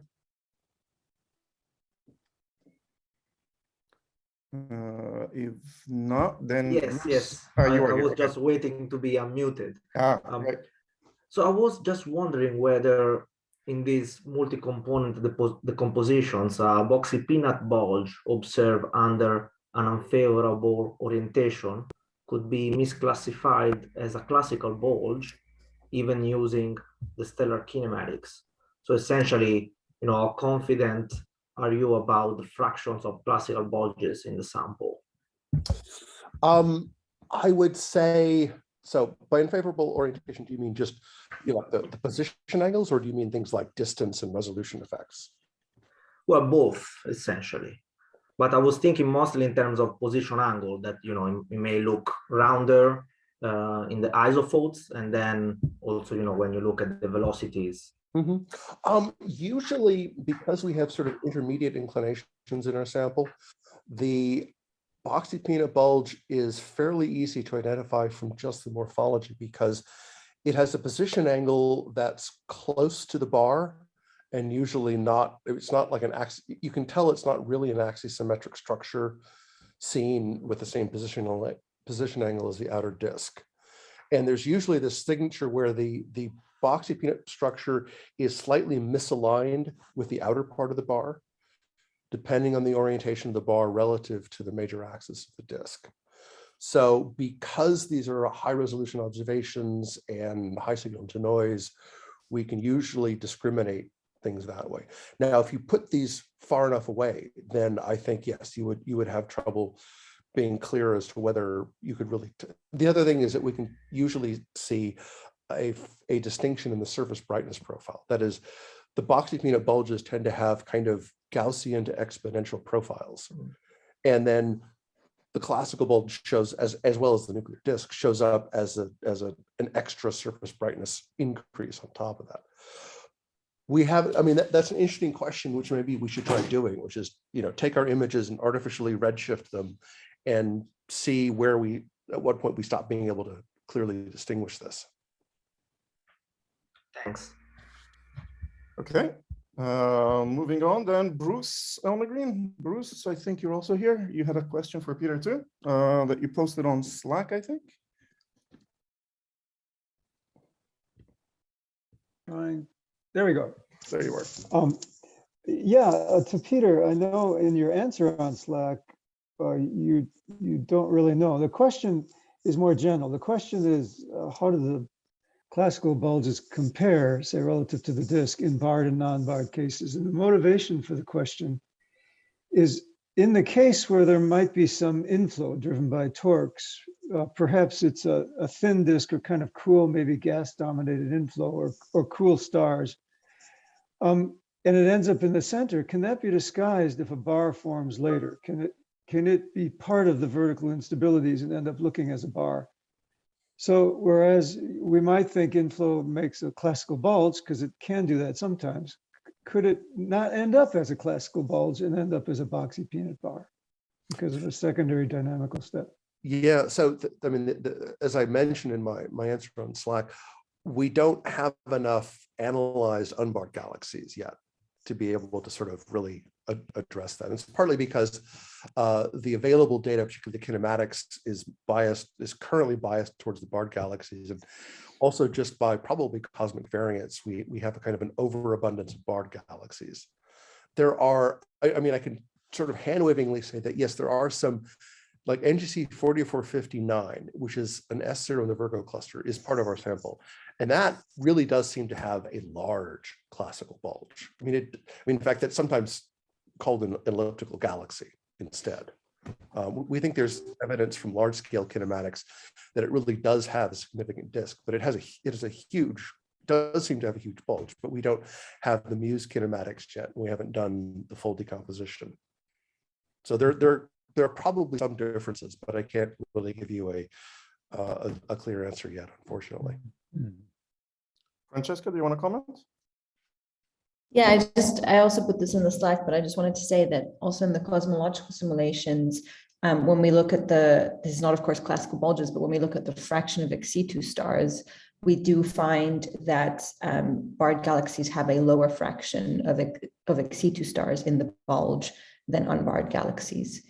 So there seems to be some correlation with, if we think that classical bulges might have more Exege stars, there does seem to be a difference between barred and unbarred galaxies.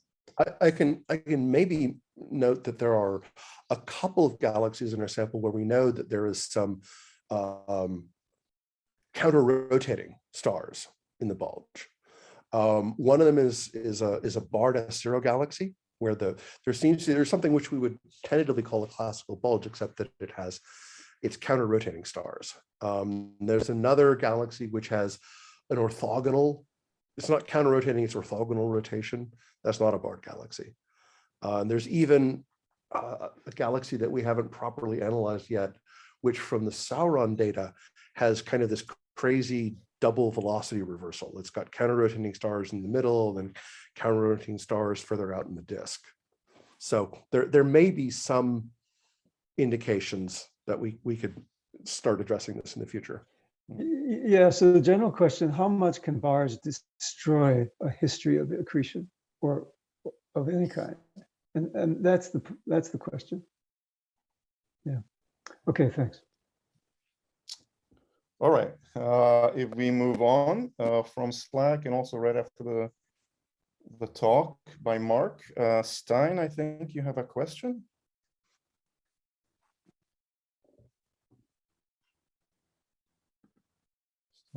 Yeah, I was very interested seeing this estimate of Exege fraction and tested in terms of how generalizable it was on a different cosmological simulation then. But there's some aspects in which several of these cosmological simulations show kind of more generic shortcomings in being able to produce very flat stellar structures also. And so maybe zoom-in simulations have other strengths and weaknesses. And so I was wondering if the same TNG trained classifier of ex situ fractions was also attempted on this different kind of simulation to see how generalizable it is. In the zooming, you would still know truth, and maybe it would tell you something about how applicable it could be to observations then also.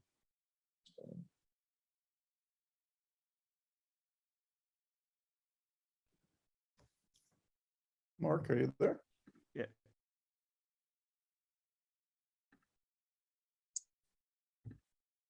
Mark, you're muted. Yeah, sorry, I was muted. I couldn't. I wasn't allowed to talk. So thank you for the question, Stein. No, the short answer is we haven't tried on zoom in. As I said, this is a starting project, but this is a very nice suggestion. So I think probably because of the low numbers, we won't be able to train anything on zoom in, but it could be used as a testing phase on how generalizable are things. We are investigating other options to translate to observations. There are other ways in which basically what you can do is, even if you don't have, let's say, measurements or ground truth values for observations, you can use techniques which are called domain adaptation, in which basically you are, while you train, you feed at the same time data from the simulations from which you have information, and you feed at the same time in another branch of your neural network observations which are unlabeled. But actually, with a term in the loss function, you force the neural network to not learn anything, or you penalize anything that is learned that is in one data domain and not in the other. And so that way you can force the neural networks to learn something that is common to both data sets, and hopefully, you know, get rid of specifics of the simulations. But this is something that we're still in the process of looking at. Okay. Right. Any comments on that? Anyone? If not, let's move on then. We had, I think, a comment more than a question, but maybe I'm wrong.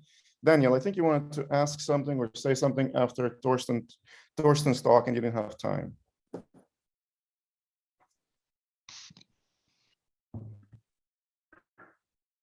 Daniel, are you here? Can you hear me? Can you hear me now? Yeah. Good. So thanks for the opportunity. I was going to add that we have new simulations. So the question was about the importance of feedback in the evolution of clamps. That was something that was very important. We are also testing new simulations with a stronger feedback, and the main effect is that these the clamps that was very old in the new simulation, they can reach a stellar age of 1 gigayear or so. They are gone in the new simulations. So the clamps still migrate to the center. They survive for a few dynamical times, but the stellar distribution, the age distribution is somehow younger, mostly because of the feedback that is able to regulate the star formation better within the clamps. So it's coming. Thorsten, yeah, Thorsten, you want to say something about that?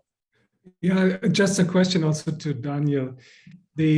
So how do the baryon conversion efficiencies or baryon fractions look like in these new simulations with feedback? Are they lower? They are lower by a factor of 2 or so, so they're much better in agreement with the abundance matching. And at the same time, the giant clamps are still there and migrate. Mm-hmm. They have typical age of 200 million years or so, 200, something like that. Dimitri.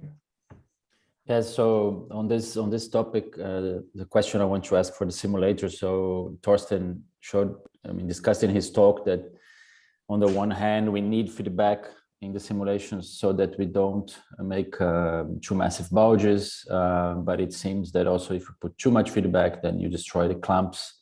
So what's your view for the simulators on this tension, and is there room for finding the right amount of feedback or the right feedback mechanism to allow for both things to happen, to clamps to survive and not forming too massive bulges?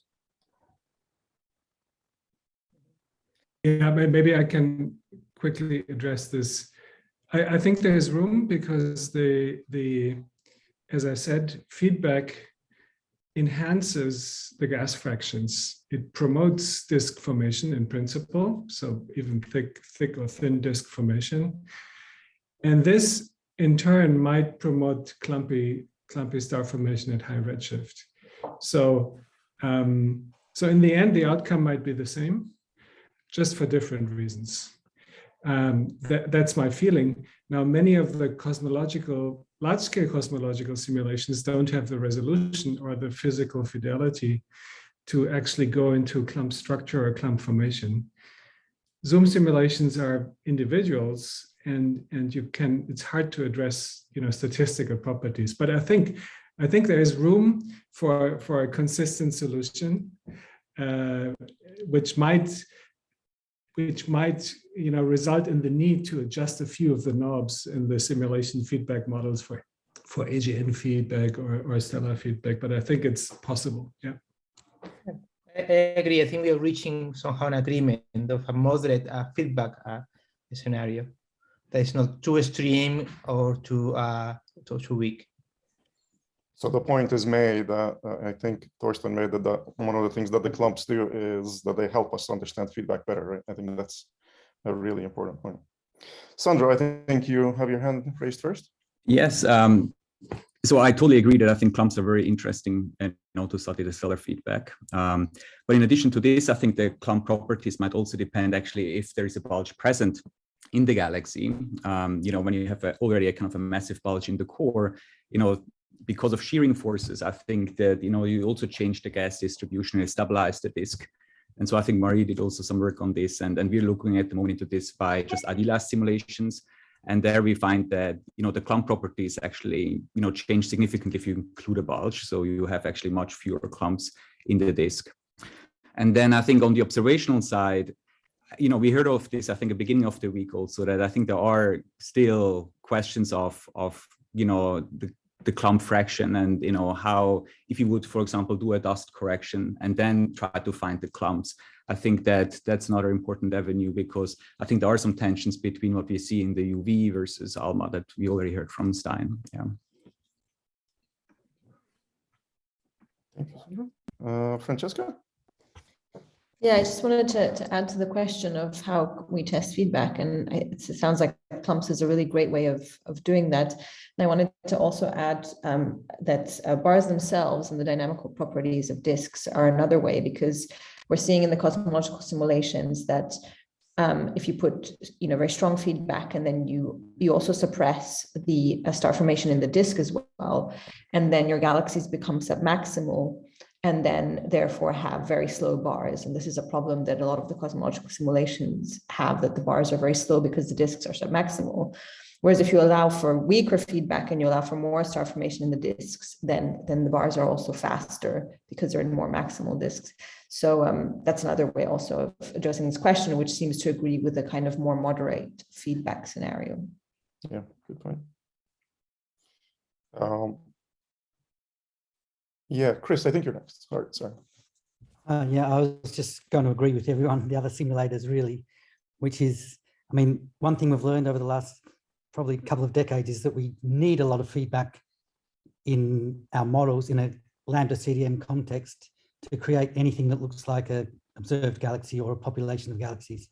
So we can't really get rid of, people talk about strong feedback, but we need a significant amount of feedback, or we just don't match the global scaling relations that Thorsten mentioned, right?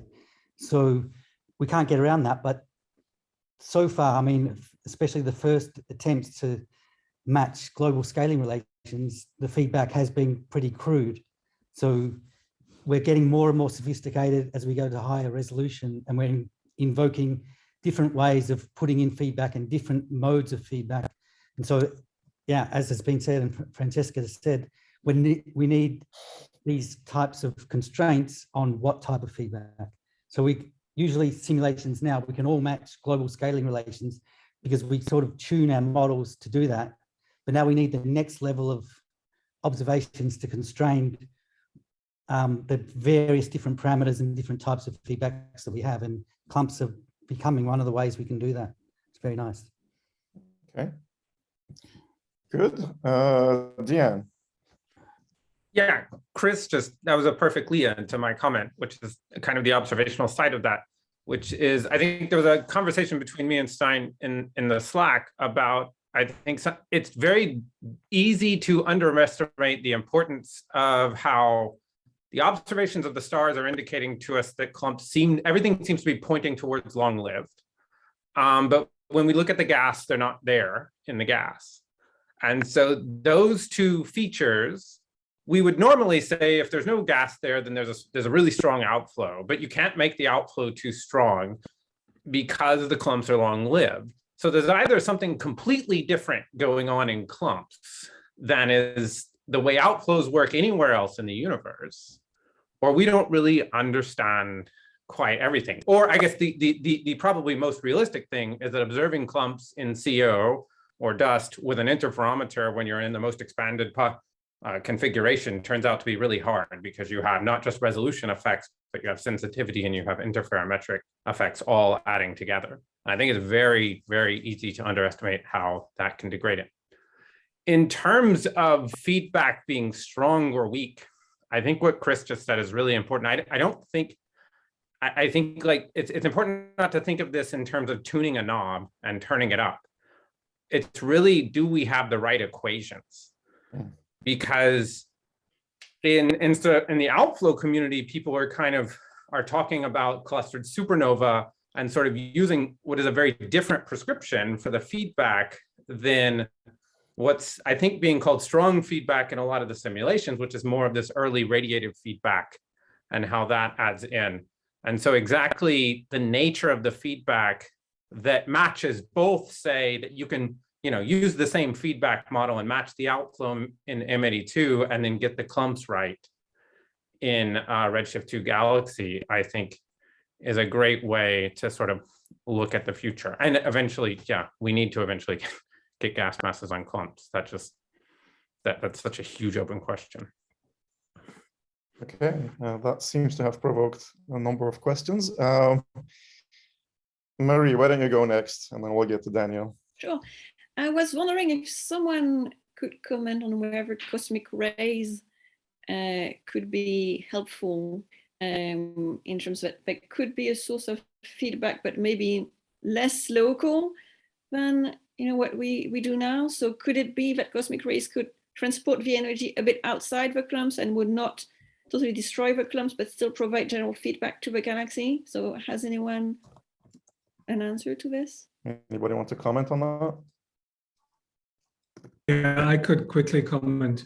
So what we have seen from cosmic ray simulations is that the impact on the ISM properties themselves are relatively weak, but the overall impact on the outflows can be strong. So cosmic rays could take part of the gas away that we need for the cosmic baryon cycle. I think that's the status at the moment. Daniel, you want to add something to that? Yes, I was going to add something to what Diane was saying. Actually, the new feedback model is actually including a model of cluster supernovae that gives you enhanced supernova input.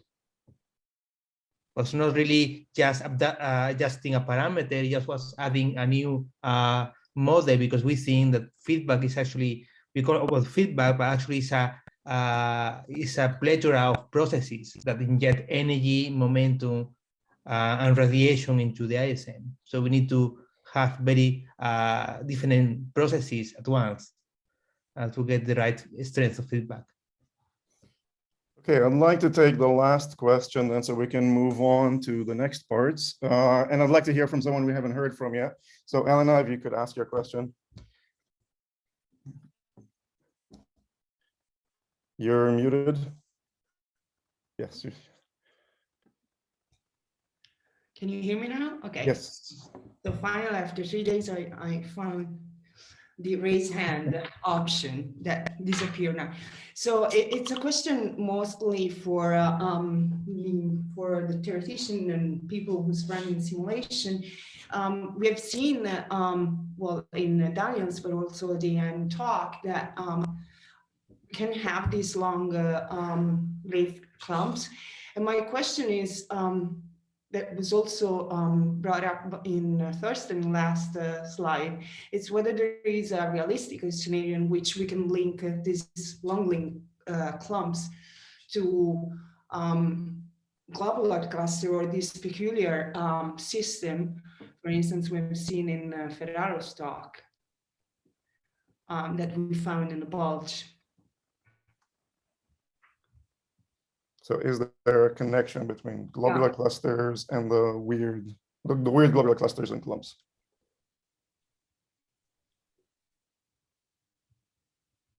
Anyone want to take a stab at that?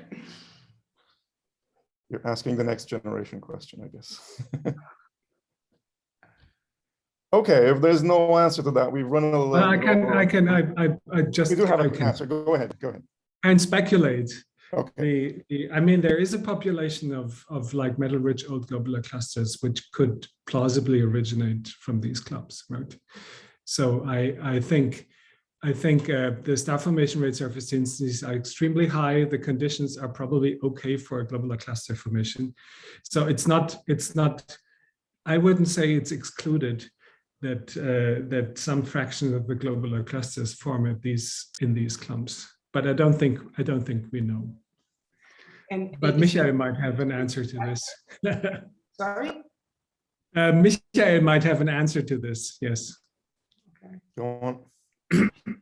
So can you hear me? Yeah. So global clusters are, of course, of my interest. So that's why I was also following this Bulge conference. So what I learned in this conference is that our galactic bulge might not have been formed from clumps, but from all kinds of other effects, from the bar and so on. So could we take our, what we call bulge clusters, to find back, they are all very old and metal rich, but they have different alpha over iron events. Could we find back the different components people are talking about in the Milky Way and learn about from that side something about whether there could have been a clump or not building it at all? And to the simulators for high redshift, how far are we that we can resolve clump structure? I can imagine if clumps come together, migrate, and have substructure, that some smaller mass clumps are kicked out by dynamical interaction or whatever. Where are we there? What are the predictions? How many we expect? Right. So you're asking a question about what we need to learn more. So that is actually an excellent segue for the next part of this. So I'm sorry, I'm going to have to cut the questions here. And I apologize to those of you that haven't had a chance to ask your questions. We're simply running out of time. So Jesus, if you could take over. Yeah, so for the second part of the discussion, and in the spirit of making this discussion as participative as possible, we want to run a little experiment on you guys. So I'm gonna post a link on the chat that will take you to, let me share my screen, to a form that looks like this,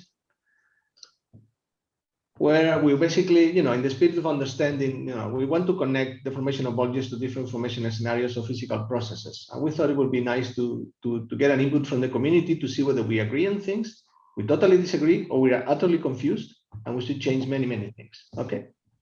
So here, Victor and I came up with a number, obviously not complete list of processes that might induce the formation of different components in galaxies that we see. And we also highlighted some of what we thought were the main components we all discussed in our papers. Okay, so this is one part of the form, and I would like you to choose as many options as you want.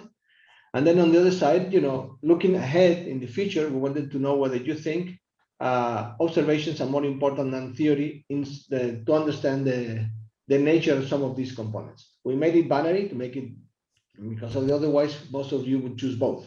So we want to make it very mutually exclusive for each component. So as you go with this, I'm going to stop sharing now. Let me exit this. I'm keeping an eye on the questions, on your answers. So let me see if I get this. Jesus, can I stop you? What do you call gas star accretion or merger induced? Well, I guess by merging uses more gas accretion is something smooth and slow and very gentle with not overloading, not a big wet merger. Let me put it this way. Okay, and star accretion?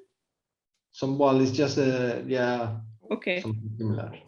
As you might understand it yourself, that's fine, right? Yeah, let's do that. Let's give everybody 1 minute or 2 minutes to get that completed, and then we'll let you know what we find out.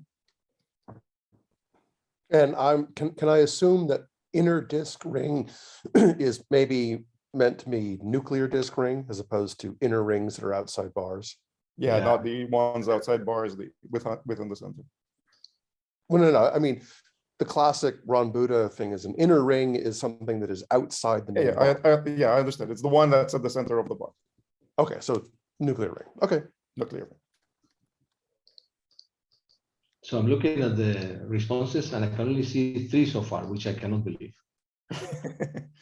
You just finished speaking.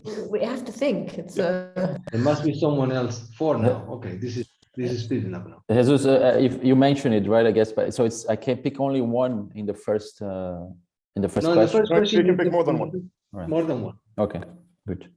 The second questionnaire is binary. All right. Some of us had our web browsers turned off, so we'll have to start that up. So let me, because I think this comes, this gets updated as your questions come in, so I can try to share this and you see how this is going. Not to influence the result, of course, but just to get you a bit motivated. So you see, this is what is coming out so far. And of course, for the discussion, once these results are coming in, so 9 responses so far, this should go up. We are more than 50 in this call, so I was hoping no more. And so, for this discussion, I wanted to invite mostly the panelists we had of this session to steer the discussion here on each of these. So you know who you are, but I can call your name if you want. So anybody, it's clear. I thought, this is interesting because for some of these things, it's clear that I have a very different vision than many of you, which is interesting. I think Paola has her hand up. Maybe. Yeah, okay, I didn't see Yes, that. sorry, I'm still feeling the. Go ahead, Paola. Yeah, thank you. I'm at the last ones, yes. So the responses are starting to come in now. How many are we at? 21. I think we can do a few more. Yeah. We have more than that here. Yeah, here. Okay. So let's stop here. So any thoughts on, I was kind of thinking when we post this form, Victor and I personally had this view that, a large fraction of you would pick that spheroid and classical Bulges would have early formation.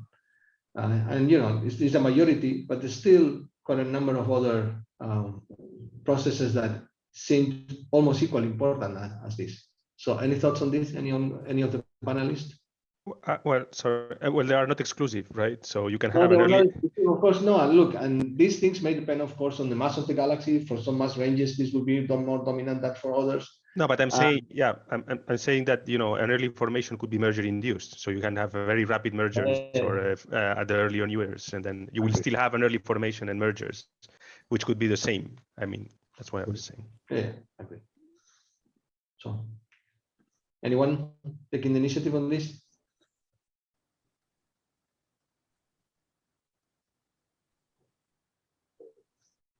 No, so for spheroids, it seems we all clear. Inner disk rings, instabilities is the clear winner with gas accretions in the way we understood it. The bars, this is obvious for everyone, so there's no discussion. And this is the one, I guess, thick disks is the one where we kind of expected already from the beginning, the biggest differences. So I wonder whether some of the experts on this looking into this. Well, there's a lot of discussion on this in the Milky Way, right? And I think that this reflects that there's quite a lot of disagreement. So I'm going to put someone on the spot that I know well, of course. So Marie, would you have something to say here? Well, I think, you know, I mean, all of these processes could contribute to thick disk formation, right? We know that mergers can thicken disks, and we know that clumpy disks can thicken disks. So maybe for, you know, for any given galaxy, so for the Milky Way, maybe the thick disk only came from one mechanism, but on average, for the galaxy population, I don't think we are at the stage where we can say, it's only mergers or it's only clumps, right? I mean, both processes should be contributing to some extent. And maybe they work together also in some cases. You could have some clumpy phase and some mergers. Plus the fact that the inner part of the thick disks and the outer parts of the thick disks could form differently. So, I mean, probably that distribution of answers is quite reasonable, since that all of those processes can contribute at some point, no? Yes, it's time. Yeah, my question was about the bar chart where late formation is very prominent. But at the same time, I understood from some talks during this meeting, estimates of bar formation times for a few case examples timed at 10 billion years ago. And from simulation side, looking in, say, TNG 50 simulations at redshift 2, you also see in these simulations quite I mean, bar fraction goes up as gas fraction decreases, but even at redshift 2, you see quite a number of bars. So are there case examples where in observations you get this 10 billion years? Are those outliers, or did I get the wrong message from those talks? No, I think I'm going to let Dimitri, I think he raised his hand precisely to answer this question. So Dimitri, please go on. Yeah, I'm sorry to jump the queue, but I can give an answer to Stein. So we have one case of a galaxy NGC 4371 where we can quite safely say that the age of the bar is about 10 gigayears. Because we can measure the star formation history of the nuclear disk that is built by the bar, and it's very old. The whole galaxy is very old. It's a pretty massive galaxy, so we expect that the disk will settle early on and will form a bar early on. And it's also in the Virgo cluster, so this could be the case in which, you know, the bar formed early on, pushed gas to the center, formed the nuclear disk very fast 10 gigayears ago. And then there was no more gas replenishment in the disk to continue pushing gas to the center and forming stars. So we have some, well, I mean, bar ages are still a very difficult thing to do, and there are a handful of galaxies where we've done this. So it's difficult to tell if these are outliers or no. We expect that these will be not the most often cases, and they will appear more often in the most massive galaxies that will form the bar earlier, in principle. So before I go back to the thick disk and give the floor to Paula, Peter, I think you wanted to answer this also on the bar. Yeah, I mean, Dimitri's point is an excellent one. I just saying that when I saw that category, my reaction was, okay, you mean instabilities, and saying late was maybe just a sort of slight error in terms of overemphasis. So I said, yeah, bars are due to instabilities, BP bulges due to instabilities, because that's what we understand. And whether they're early or late is not actually remain in that sense. That's a fair point. There is an interesting comment on the chat. I don't know if you're paying attention, from Eric. Eric, do you want to chip in quickly? I don't know, Eric's live. The question is that some of the bars may be reformed. Some just grow and almost vanish before reforming again late in the simulations, at least. Dimitri, do you want to add? Dimitri, do you want to add? Yeah, anything? Victor? Yeah. Oh, you're there. Yeah, go on. Yes. Now, for galaxies like the one mentioned and others like 1365 and so on, I mean, the simulations can be completely wrong, as you know very well. So we shouldn't draw conclusions from there. But what happens is that on the 10 gigayears timescale, these things actually vanish after first formation and reform in these simulations. And the way to get very strong bars like this, you don't get this in a one linear way monotonically growing, and that's it. We see several phases, at least in the simulations. Again, the simulations are experiments. They can be completely wrong. So we shouldn't draw a conclusion from that. What I'm just saying is aging the bar, just looking at these components, may be a bit more difficult than we think, thinking they just grow linearly or whatever with time. Okay, thank you for that. Okay, so probably I think this is probably the right moment to go back to the thick disk after Marie's discussion. So Paula, do you want to chip in?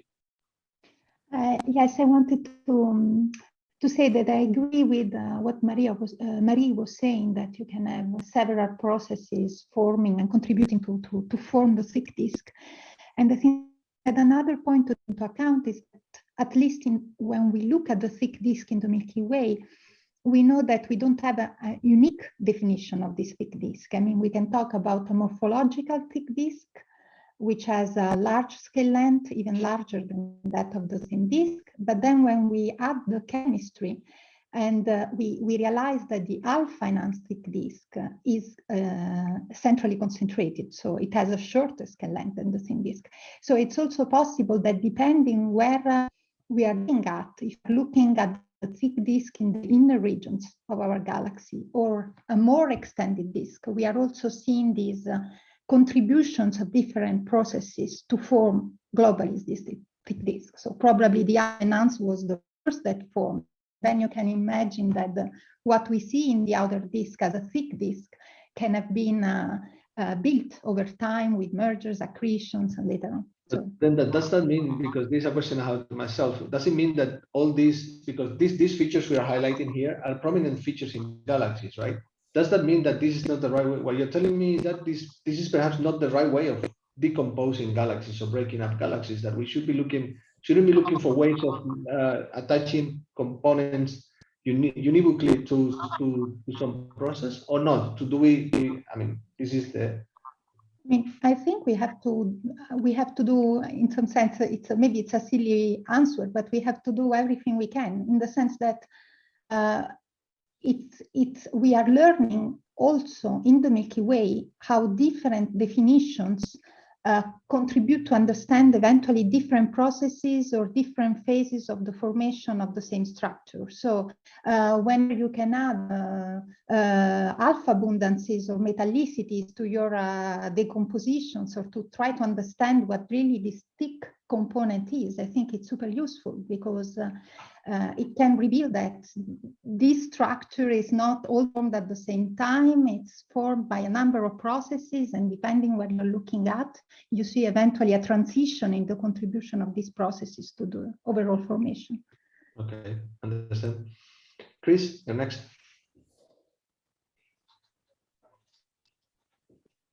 Okay, so yeah, I just don't agree with Paola and Marie, but I just thought a theme for these, I mean, there's a lot of support here for early formation, clumpy formation merger.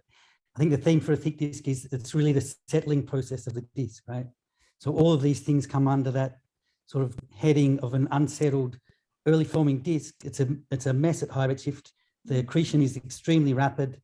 We know mergers happened in the Milky Way, right? We've got now the evidence of the Gaia Enceladus and a series of other Sequoia, a series of mergers. So we know there were mergers, but we also know that those mergers had to be dominated by gas, right? Otherwise, nothing makes sense. We would have a really large stellar halo if they weren't dominated by gas. So, I mean, and then clumps form in these unsettled disks as well. So I think it's just the theme of the thick disk that sort of all of those three things come under, I think, is just the unsettled disk. And we see these at high redshift, and this is partly why as you go to lower masses, we see more prominent thick disks, and some just more or less you can say low mass galaxies are thick disks, right? They don't even have a thin disk, some of them. So I think that's an overall theme for thick disk formation, maybe. Very good, thanks. Eric, I think your hand's still up. Yes, this was a completely different point. So I don't know. I wanted to go back to the classical Bulge diagram you had with it. I think they had two peaks, mostly, or three. Yeah. It's more a question because I don't want to ramble about what we discussed earlier in the week, but it's a question. When people think about classical Bulge spheroid here, and they answer that question, what are they thinking about? Is it related to, for example, the nice talk by Guo about the classification of a relatively large sample, or is it something else? Because when we talk about a bar BP Bulge, I think everybody has a good picture, even though it can be quite complex. But when we talk about that particular component, I want to understand what this audience of 20, 30 people who answered actually, what they meant by this word. What scale, what flattening, what fraction, what is this? So this brings you back to the discussion. I think there was one of the discussions before we say, is this something that actually bulges above the plane of the disk, or is this just a photometric decomposition thing? Is that what you're alluding to? I think. I don't want to go back to the discussion. It's just really thinking about if people have the same picture of what exactly this means in their mind when they answer the question, and how does this relate to the actual observations we have emphasized along this week.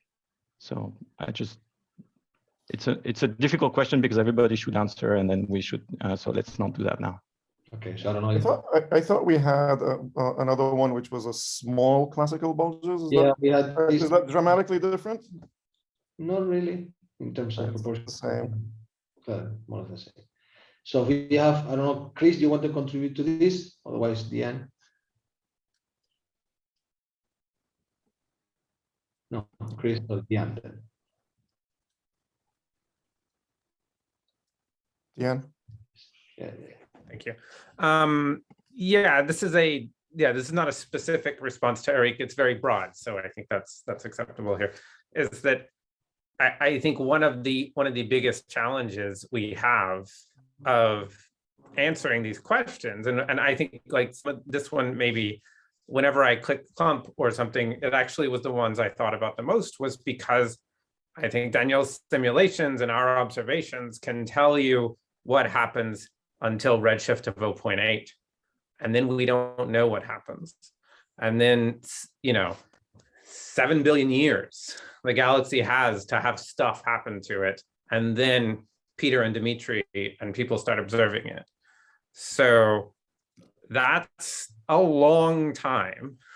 And the idea, and I don't think we have a clear, unique picture of exactly what the distribution of properties that the sort of phenomena that all happen at redshift 2, which is like clumpy formation. In my mind, I'm including gas torques by instabilities and gas torques from the clumps. I'm including many, many things in that. And what exactly that produces on average as a function of mass in galaxies at that sort of end redshift where the sort of Hubble sequence era of the universe takes over, I don't know the answers to those very well.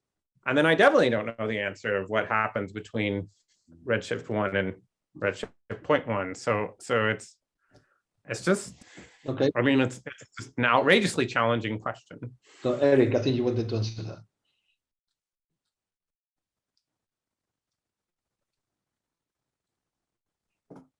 Did you, Eric? Yeah. Not really. Sorry. It's okay because I don't want to. I've been rambling a lot in the Slack and here, so I think I should give the ground to other people to contribute here. So, Chris? I was just looking at the plots again, and I just noticed that the distribution in the spheroid classical bulge is very similar to the thick disk, right? But quite different to the inner disk and ring and the bar and the BP bulge. But what we learned from the Milky Way, I think, is that we're starting to see that there's really, people seem to think that there's not really a classical or significant classical or spherical bulge. And yet we're seeing a link in many properties of the Milky Way's thick disk to its BP/barred bulge, which exists, right? So the bulge and the thick disk seem to be linked in temporally and in abundances in many ways. People are seeing that. So I think that's just an interesting thing that come out of the process. Maybe, I mean, it's a bit more complicated than just giving things. But yeah, I thought that was just something I'd mention. Yeah, when we prepared this yesterday, Victor and I, we had exactly the same point that things may look. I mean, this of course is from, let's say, my perspective on for external galaxies, but there's a Milky Way view of this that may not be necessarily agree. Yeah, and that's what's interesting about this conference, right? Is that, yeah, that link is slightly different in the Milky Way. Yeah. Federico? Yes, I wanted to address Eric's question. So when I think about classical bulges, the first mental image is sombrero or NGC 7814. So a big spheroid, it may be rotating, but it has, you know, a dynamically hot, is a dynamically hot component. So I don't know if everyone agrees that something like sombrero is the prototype of a classical bulge. It's probably a fairly unusual classical bulge, I would guess. Maybe. Peter, do you find lots of classical bulges that look like that? Peter's here. I would say no. I think that the sombrero is probably pretty unusual. And just as a sort of slightly related comment, you sometimes see M81, NGC 3031, shown as an example of a galaxy with classical bulge. I think it was actually in Patricia Sanchez Blasquez as just a sort of, you know, quick example of galaxy classical bulge. And that turns out to be a double-barred galaxy. And I haven't done a proper decomposition of it yet, but I suspect that there's a BP bulge from a weak outer bar. There's a nuclear bar, which might have a BP bulge of its own. So that may not be a good example of a classical bulge either. But yeah, I think the sombrero is probably an outlier. So Peter, why do you say it's an outlier? I mean, what are the properties that? Oh, just because the studies I've seen of it suggest it has a massive, thick, as you say, sort of classical bulge. I mean, it also has, I mean, Dimitri, I think, published some study which argued that there's a massive stellar halo and a smaller bulge near the center. But just in the sense of your typical early type disk galaxy, indeed your typical SA, doesn't seem to have a massive spheroid the way the sombrero does. And if I can add one quick thing to that, we looked for sombrero equivalents in TNG 50, and they're not that common. Okay. For one simulation. I'm looking at the clock, Lodovico. You tell us when we stop. I mean, I'm happy to continue. We have plenty of material for discussion. But Lodovico, you stop us when you think it is relevant. Otherwise, I give the floor to Diane. You can comment. Jesus, can I just, sorry. Yeah. Can I just to mention that about sombrero, because Peter mentioned this paper. Yeah, so we with Ruben Sanchez Janssen, we published a kind of provocative paper when we started analyzing decomposing sombrero and realizing that this what people have been calling the classical bulge. When you look deep enough with Spitzer, you can see that basically the bulge is a huge spheroid, and actually, I think. Part of the issue we have with sombrero is because the images that we see in outreach outlets, it's just they are treated in a way that you basically see the disk ring and the small part of the classical bulge there. But if you really look at Spitzer images, you see that the ring is much smaller than the spheroid. So in this paper, we even posited that maybe this is just an elliptical galaxy with a small disk in the middle. And in fact, in some relations, sombrero follow better the relations that are set for ellipticals than they're set for disk galaxies. So sombrero is quite messy. So let me get back to Diane. Your hand disappeared, but you were there. So I'm afraid of wasting time because it's mostly a snarky response. If sombrero is becoming not a classical bulge and M81 is becoming not a classical bulge, what fraction of classical bulges are not outliers? What fraction of classical bulges exist? We have a question for the third part of the discussion, so very good that you brought this up. Yeah, okay. Excellent. So just to continue, Marc, Sorry, I just wanted to comment that since we are talking about unusual galaxies, I wanted to ask to the Milky Way people how unusual or how usual is the Milky Way, you think, guys? Because so given, I mean, simulations at least, or statistically, we would think, for example, that it should have a larger, massive, supermassive black hole given the stellar mass, for example, more similar to Andromeda or something like that. So I was just wondering, like that, how much you think we can extrapolate what we learn from the Milky Way to a general population of these M-star-like galaxy, or how unusual or usual you think it is? Okay. Anybody want to jump into that? Paola, perhaps? Just from the standpoint of the local disk population, it's pretty typical in the sense that it's barred, and for galaxies of its mass, that's expected. The bar has a boxy peanut bulge, and again, for galaxies of its mass, that's expected. It seems to have a nuclear stellar disk, which is maybe on the small side, and may not have a classical bulge, which again is maybe looking as though that's more typical of disk galaxies of its mass. So Paola, do you want to follow on that? Yes. So I would say that, a few years ago, we were looking at the star formation history of the Milky Way, deducing it from age and alpha abundances of stars in the disk. And what we found is that in terms of mass growth, it was similar for example, with the results found at the same time or a couple of years before by Van Dock et al. Looking at the evolution of Milky Way type galaxies with redshift. So essentially, most of the mass is formed, most of the stellar mass in the disk is formed by redshift. There has been a lot of debate about, for example, if it is typical or not in terms of the Tully-Fisher relation. And on the other thing that initially there were some early work suggesting that it was way off these relations, but then other works have recently have suggested that it seems to be consistent. Finally, I think that another point that is interesting is that when we were extracting the star formation history, we also realized that in fact, this thick disk, the alpha abundant thick disk is a active component in the Milky Way. And we thought that this was interesting also in view of the S4G results. So for external galaxies, where the Cameron et al. Results, where in many galaxies, they were finding thick disks that were massive. And in some cases, also as massive as the thinner components. So, well, my feeling at the moment is that there are a number of properties, especially probably in terms of mass growth, that are not different from other disk galaxies. But of course, I mean, then there can be differences when you look at specific things. But I think that it's a good start to learn something, maybe more about the stellar populations, because we can resolve things and separate things more easily, and to then try to see what we can apply or find in other galaxies of similar morphology.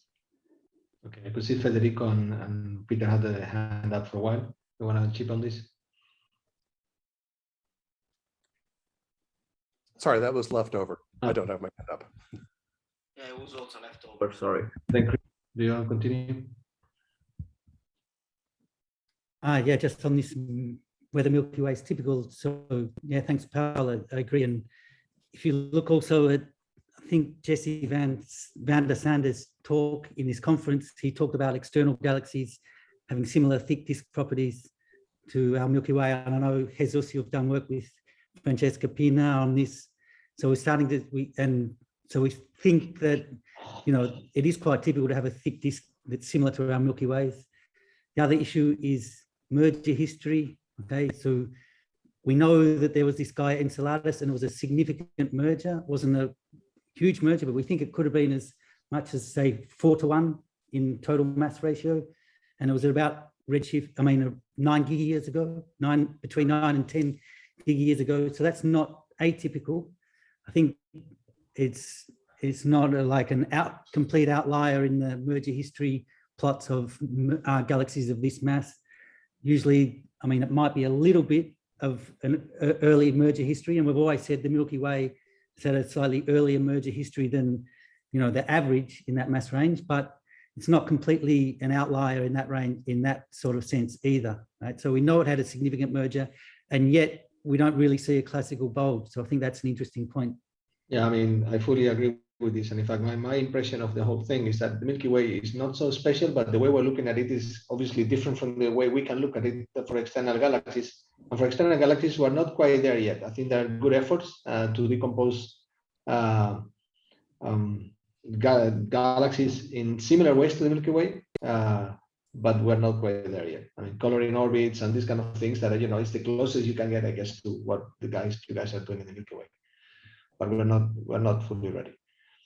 So, Marc and Aura. No, just want to comment. Thank you for the answers, but I'm interested, for example, in terms of the morphological transformation, the relation of the morphology of the Milky Way and quenching. If we assume that the Milky Way is not accreting much gas and it's slowly dying at some point, I mean, it's in lower end of the main sequence or below the main sequence. It doesn't have any classical bulge, so it will end up, assuming it quenches at some point, it will end up with a morphology that, or a red spiral or something like that, which is pretty rare. So I wonder if you have comments on that, and that's why I'm thinking of, you know, if it's representative or not. Yeah. Aura, you want to take over? You said me. I'm not sure to be able to answer to this, because the morphological transformation in the past, it's still difficult to reconstruct, I think. But I was thinking about what Jesus was saying, and I think that now we have a sufficient clear picture, I think, of the, let's say, the inner 10 kpc of the Milky Way. It's more difficult to describe the outer disk, but of the inner 10 kpc of the Milky Way, to imagine to build models which describe the Milky Way, and then to try to observe these models as if the Milky Way was an external galaxy, and try to see what we get, what we can find the properties that we know are Milky Way today, so the properties that we have put in the model, and try to see, when you observe it as an external galaxy, what you can get, how different, for example, the answer can be from the one that we know we have put in, because it's the way, the model of the Milky Way, let's say. Of course, I mean, then we can always discuss about, is there a unique model for the Milky Way? Probably not, but I mean, we start to have an idea of these, at least the inner 10 kpc. So I think that there is something that can be done also to try to observe it as an external galaxy. Well, I mean, let's give the floor to Aura Obreja, because I think she works on, you know, decomposing phase space. So I mean, that would be close to what you're suggesting, I suspect. Yeah, I kind of agree with everybody here, but I would like to point out that, for example, in simulations, in the higher resolution zoom simulations, even if you go to very fancy ISM and feedback, you still, a lot of times you get the classical bulge, okay? And I think from Peter's talk that it's quite hard actually to pick up classical bulge, the small classical bulge in observations. But I also had the impression that this is very, it's really going in the right direction, like the sort of spectrophotometric analysis that Peter is doing, in the sense of, if we would have a good census of the frequency of classical bulges, then we could really push forward also the galaxy formation models. And the other comment I want to make, it's a bit related to the Milky Way. It's true that a lot of galaxies, also external galaxies, have been observed in photometry to have double, sometimes even triple disks. And I think also in this sense, we if we know a galaxy to have a double or a triple disk or only one disk can say a lot about the formation path. And for example, we observed also this kind of combinations in simulations. Like we have galaxies that they clearly only have one disk component dynamically, while others have double disk components. So if we really get a good feeling from observational side of what is the true frequency and the true mass, how much mass is in each kind of components, I think we're really going in the right direction. Also to constrain galaxy formation at redshift 0 just from redshift 0 observations and very fancy simulations. So. Joseph? Yeah, thanks. I actually wanted to reply to both Marc's comment about how special the Milky Way is, but also to Paola's comment about observing the Milky Way from an external point of view. So to answer Marc's question, how special is our Milky Way? I'd say it depends on how many parameters you're looking at simultaneously. For example, if you're looking at the Boltz total, it's not that special. If you're looking at the star formation rate, there's really nice work from Amelia Fraser McElvey that shows it's not that unusual. But when you look, for example, at the disk scale length, it's rather small for its mass. So, all of those parameters combined makes it a little bit of an outlier. But I think it depends on what science question you're asking in terms of how unique is our Milky Way. And in terms of observing our Milky Way from an external perspective, Paola, we're trying to do this with the models from Sanjeev Sharma, so using Galaxy from an extragalactic perspective. And the first results were already in the paper from Nick Scott, and that was led by Nick Scott and myself. Okay, very good. Any more reactions to this? I think maybe we can wrap up here. We've run a little bit over our time. Yeah. So Lodovico, you tell us how long. How much I think it's probably time to stop, actually, based on locked messages. 1 hour and 7 minutes. Yeah. So, can I just suggest that you drop the final questionnaire, which we didn't get to talk about? What do we need in the future into the Slack? So it might help the next session because we didn't look at that at all. And then we can stop here and thank everybody who contributed to this session. Very good. Thanks, everyone. That was very useful. Thank you. Thanks to the chairs for this, the great moderation, great discussion. Yeah, very nice to have the poll. Thanks a lot for moderating. It was very nice. Thank you for organizing this. Bye, everyone. We'll Are meet there any again announcements before we 7 go? p.m. Central European Time, right? Yeah. 7 p.m. Central European Time. Yes. See you in the evening. See you in the evening. Ciao. Ciao. Ciao.